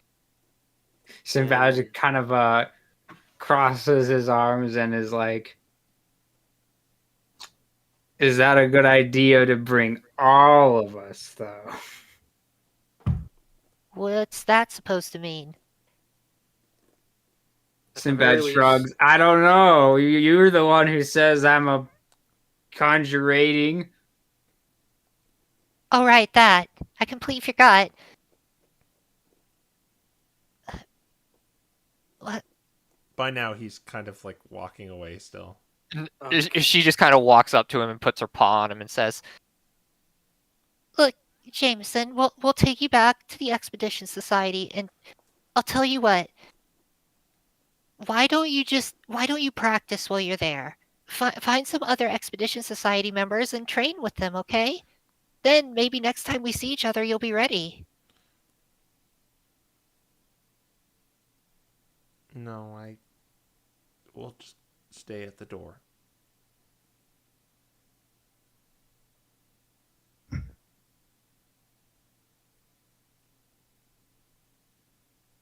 You can't do this to me, Crow. Why isn't Aiden doing nothing about this? I don't know what to say. Bree just kind of, she waits a minute and she's like, how many days has it been, Crow? We've still got how much longer for the two weeks? It's been 3 days. This is day 3. Yeah. Yeah, this is day 3. Guys, there was that tower we saw over by that lake.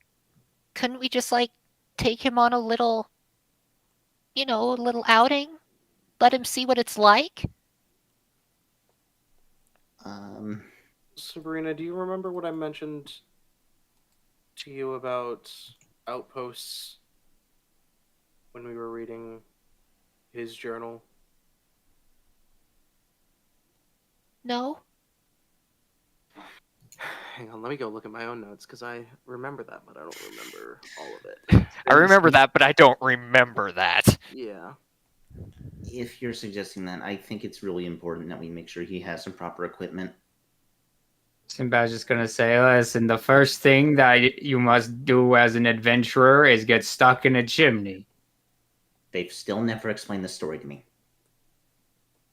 That's fine. If it's important, you'll find out about it.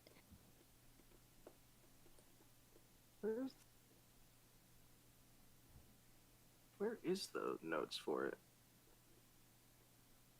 Well, in any case, Anyways, yeah. He still came out all this way. Let's at least bring him on one little adventure. Would it really hurt that much? Yes, it really could, actually. She just kind of- Sabrina a look. Like, yes, it could. Look, can't we just make the kid happy? I'd rather the kid be sad than dead.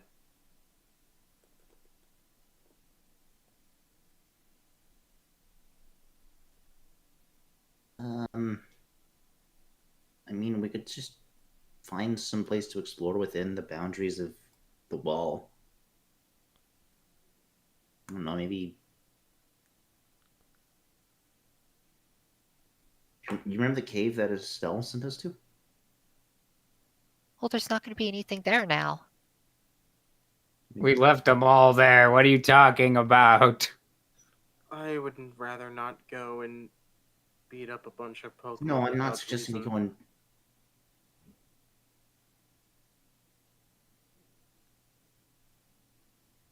Let's just take him to the tower for a little thing so that he can see what it's like. Which tower are you talking about? you know the one that we saw on the way to get the Ashen Scepter? Oh yeah, that's a great Oh, idea. That's a really long distance out.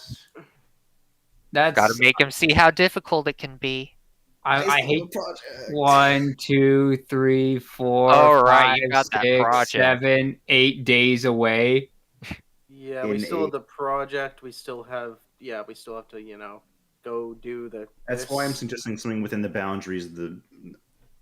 You know, something between here and here. Or here and here. We could potentially just take a route we haven't necessarily gone on.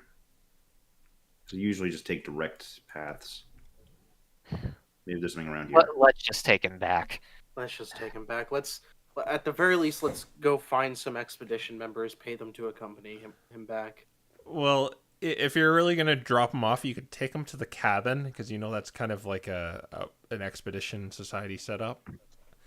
If you want to get rid of him, that would probably be the best place to get rid of him. Why you gotta say it like that, man? There's a difference between... I mean, Sinbad is basically just gonna be like, you're gonna have to train.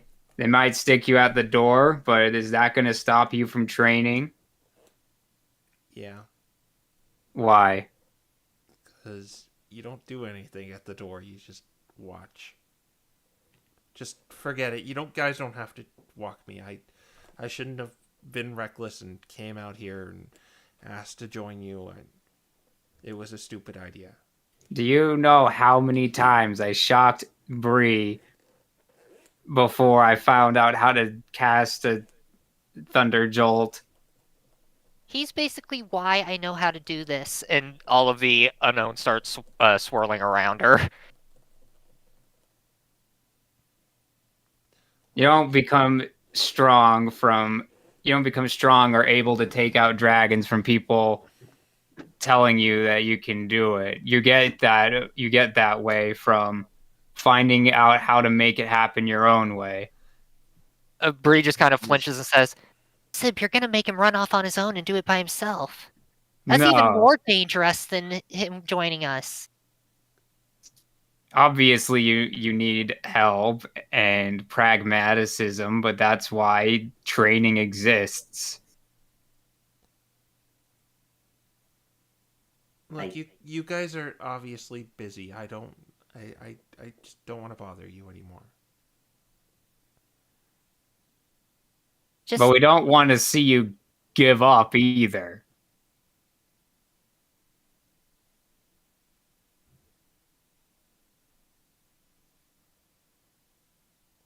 I mean, like, you.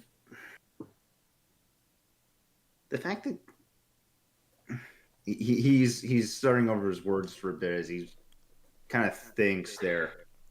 It's very obvious that Jameson is like just a bit older than Aiden, right? Yeah, it's like he's maybe a year or two older than you. I mean, you said you came here alone, and I mean, you're like my age. I know that they've talked about it a bunch, and I don't know. It's even if Sabrina wasn't too happy with the fact that you just need to work on maybe your skills when it comes to how to deal with any of the Pokemon out there or stance you take. Dad taught me a lot of that, but it's something.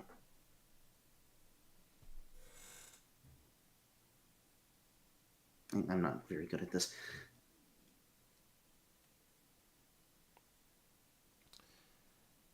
I don't know. I think you definitely have a lot of potential if you getting here on your own is anything to say. And I know I keep bringing it up. It's just... Roll a persuasion. Oh, this is going to be awful. Oh This yeah. man with his 8. Only a natural 20 can save Jameson now. You know what's funny is I have a +2. Hang on.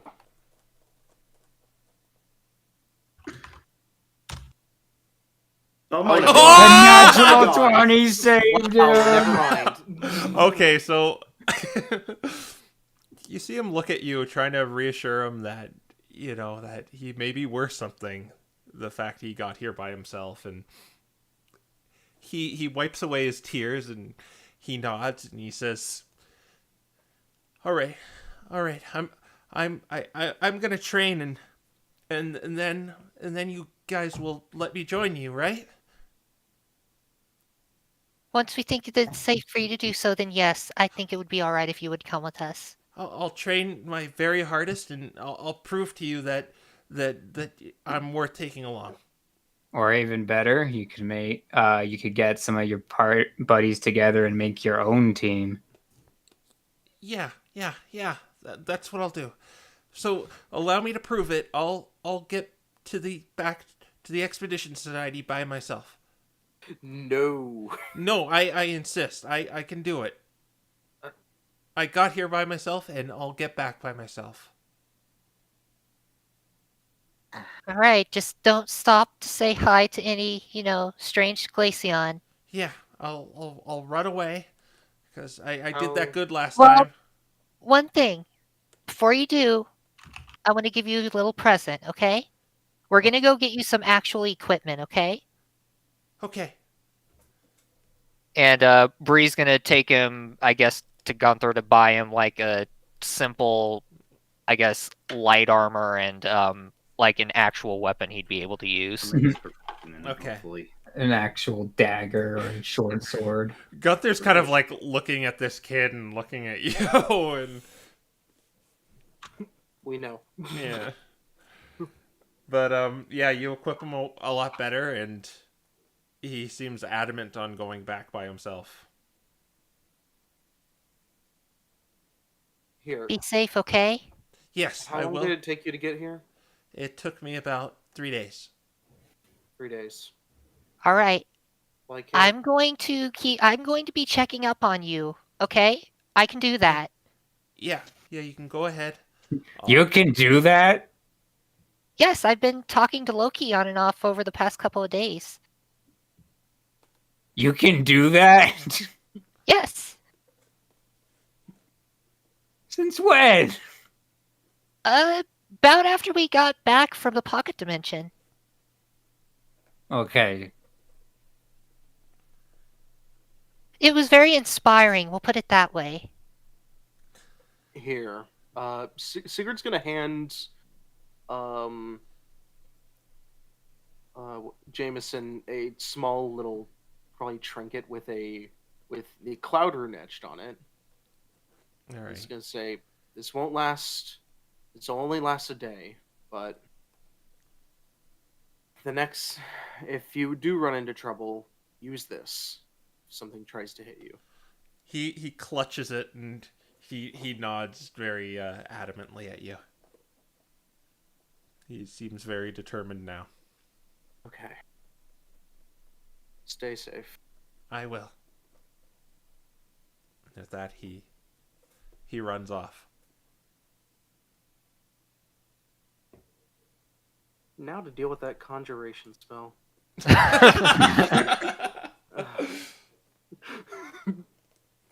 So we're running out of time here. Did you guys want to do your? Because I know you guys want to do some other downtime things. Right. But I this- guess If we can expedite that, potentially, I don't know. Yeah. I mean, I- are we doing anything special besides what we've been doing so far? I I know believe Sabrina and Aiden wanted to do something. yes, I was gonna say if there's one thing we finished the session off with, it should be the thing. All right. Oh no. the big thing, even All bigger right. than the thing I'm thinking. Okay, my question to you is how many days do you want to do it for? Um. 'Cause you have So- a lot Uh, left. let's just go for 3. Does that sound good to you, Ice? The way the project was set up, it's like it's based on your. I mean, I don't know how we're ruling this because just the way that the. For your personal project, Aiden, you have 2 more days Okay, that you need to spend on it. 2 days, assuming I work on it the entire time. Yeah. Or So let's. well, just 1 more, but you used a whole day. Okay. So let's have me spend the 1 whole day on that, and then I guess that would put us at 8 days total. Yeah. Hmm. That'll put you at Sounds- 10 if you use the entire day to make it.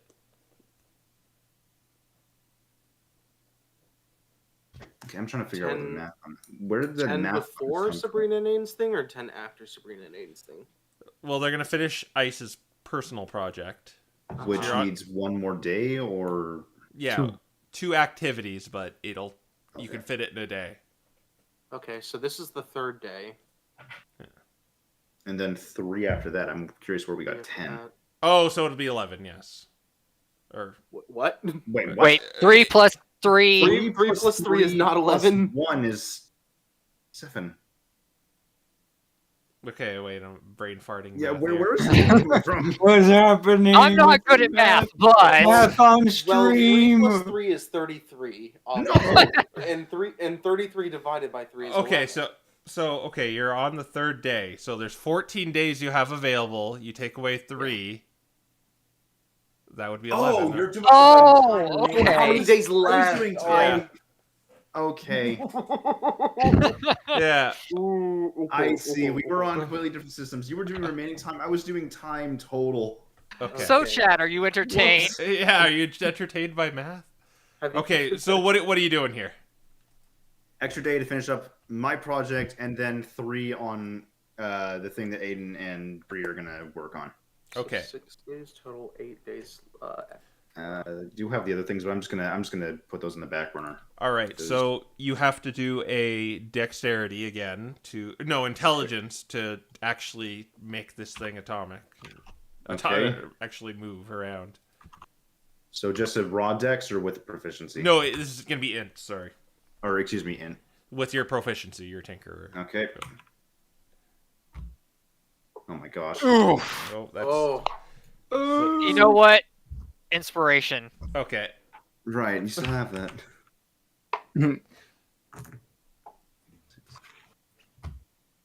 Ah, Thank you. That's better. There you go. Yeah. That's good. It did something. And then Woo! the next half of the day, you need a dex again to do a test run, see if it can move. Okay. And Ah, okay. You got 3 goods and an average. So that's going to come to 350 worth of materials. okay. And it is done. Maybe just needs a little paint job, but it's done. Awesome. I'm You want to horrified. present that to your party, or will it just come into effect in the middle of a battle? I think it's gonna be something they're gonna end up seeing because it's more of something that's like it's small enough. I would argue that it's like you can see it kind of on his shoulder. Yeah. Okay, so with your awesome rule affixing the glass to it, Mhm. it can hold 2. Nice. That actually works perfect for the design. Okay. All right, and now we're on 10 days left, and you just want to spend... Bree did check up on Jameson. Is he still fine? He seems to be responding. Okay. He's like, yeah, I'm almost there to the cabin. Okay. 9 and remove that. Okay, cool. And so you propose your idea to the next day. You propose your idea to Gunther, Sabrina, and Aiden. And do you want to play this out? Sure. I All think, right. yes. All right. So what do you pose to him? I imagine this was probably foremost Bree's idea. Well, Mr. Gunther, we kind of had an incident a couple of days back with conjuration magic. It's kind of weird, and we won't go into it. But we found out that both Aiden and I are actually pretty good at glass blowing. You wouldn't mind if we used your forge to work on a few projects, would you? Would you? Well, you'll need the materials for it, and I certainly have the space. Well, I'll tell you what, if you're going to use it to construct your own things, I don't mind Aiden here making his own projects, but, we need as much space as we can, so what I'll let you do is you construct some trinkets for me, and I'll let you make whatever you want. All right, I can do that. And I'll sell those trinkets, and you get a cut of the profits. Wait, really? Really? A lot of Pokemon are leaving because of the attack by the dragon recently, and some of them just want something to take home with them. They can't delve into the ruins like the Expedition Society. So they want like something to remember the place by just Precisely. thing. So, what this means mechanically is you could make a trinket and it's free. You don't need to make a check for it because you just make like a little glass fennekin or something, and he'll sell Wow. that. But you won't really get much for it. Or you could gamble and try and make something bigger, but you might fail it, and you'd need to pay for the materials if you break it.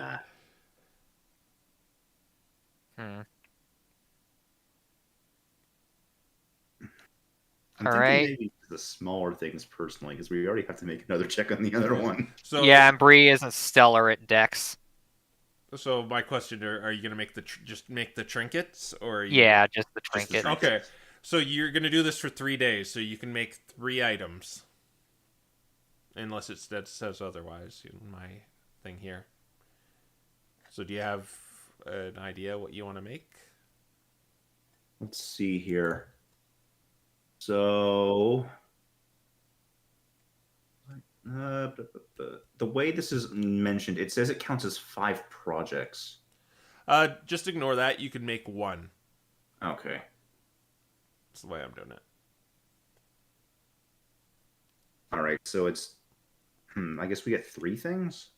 You'd get 3 things, yes, if you're making trinkets. All right, and it can just be like whatever we want. Yep. All right. All right. Bree's probably going to make one that looks like the Ashen Scepter. Okay. That's the And- trinket? Yeah. All right.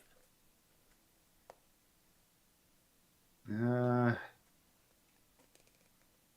guess Aiden's gonna make one that looks kind of like those statues that we've seen.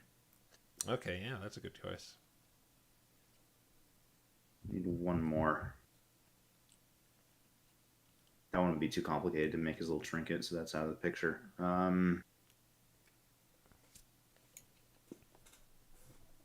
You should make one look like a salamence. I'm sure that'll go over well. Sure, why not? All right. Yeah. So you give a test run. You'll break in the forge by just pouring in the sand and heating it up in this superheated heatran.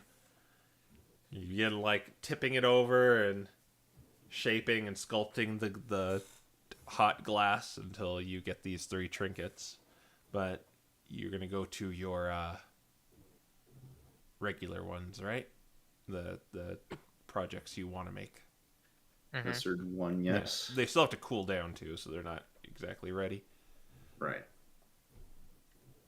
All right. So we've decided we're going to try to make a spyglass. All right. Okay, this actually requires longer to Oh, produce. yeah, it said it was 5 projects, which So what this basically means is it might take like 2 days to do this. All right. The way it kind of looked at the things, it mentioned like you have a number of projects equal to Yeah. your Proficiency. things. Yeah, I'm just kind of like trying to expedite it a little bit. Makes sense. Yeah. Go faster.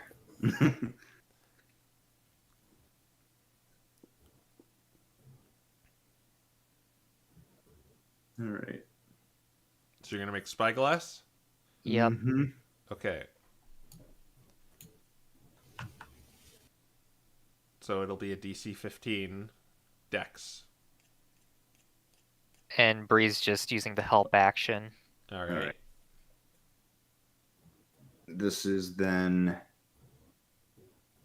so Dex plus proficiency. Well, I'll just do the 2d20. That's passing because both of those were above Yeah. 15. All right, you successfully sculpted. It's not entirely made out of glass, but you need like the extra materials for it. But you just need to fasten it and make the spyglass. But it takes a little longer than usual, but it's gonna cool down for 2 days. Mhm. Okay. And your other 2? Right, we do get 2 other things. I guess You want to make a glass nade? I'm thinking one of the glass nades and one of the glass bolts. Yes. Yeah. Okay. You can only make one bolt. Mhm. This dude trying to get the most mileage out of catapult ever. All right, so- might. First, the grenade. It's Mhm. another DC 15 using. All right. Alright. Helping. Okay, help again. All right. 2d20. That is a failure. That'll pass because that's a +6 in the 10. Oh, okay. I So just that's saw 16. 13. All right, then that passes. You successfully make the glass grenade. Nice. And then we can each try to make a bolt, right? Yes. Oh yeah, we could individually. Yeah. Yeah. All right. It's a DC 12. DC 12. Here we go. +6. +4. Oh, barely. 21. All 12 right. on the dot. You both get a glass bolt, and you have to pay 13 gold in materials Okay. All right. for the spyglass and everything else. All Bree will right. cover that. Okay. All right. Well, you've no failures, and you've got yourself some glass Woo. weaponry and some trinkets that are probably going to sell, and you might reap the profits of it when you get back. We'll just not mark those trinkets down. Those will just be something that Gunther's. Yeah, done he's and kind of working. keeping them and selling them in his shop. Yep. And Bree's just gonna give the bolt she made to Aiden since she Okay. can't use it. All right. With that, I think we'll end this session that I was afraid I didn't have enough content for. Yeah. Never doubt your players to stretch something out. I mean, Yeah. he brought in You know, Jameson. we only went an hour long. Yeah. No. You'll run an hour extra. All right, but they're all done their downtime. They'll be back to exploring the ice continent next time. So with that, sorry for the extra long session, but we'll see you next Wednesday, and hopefully it's a lot more manageable next time. All right, bye.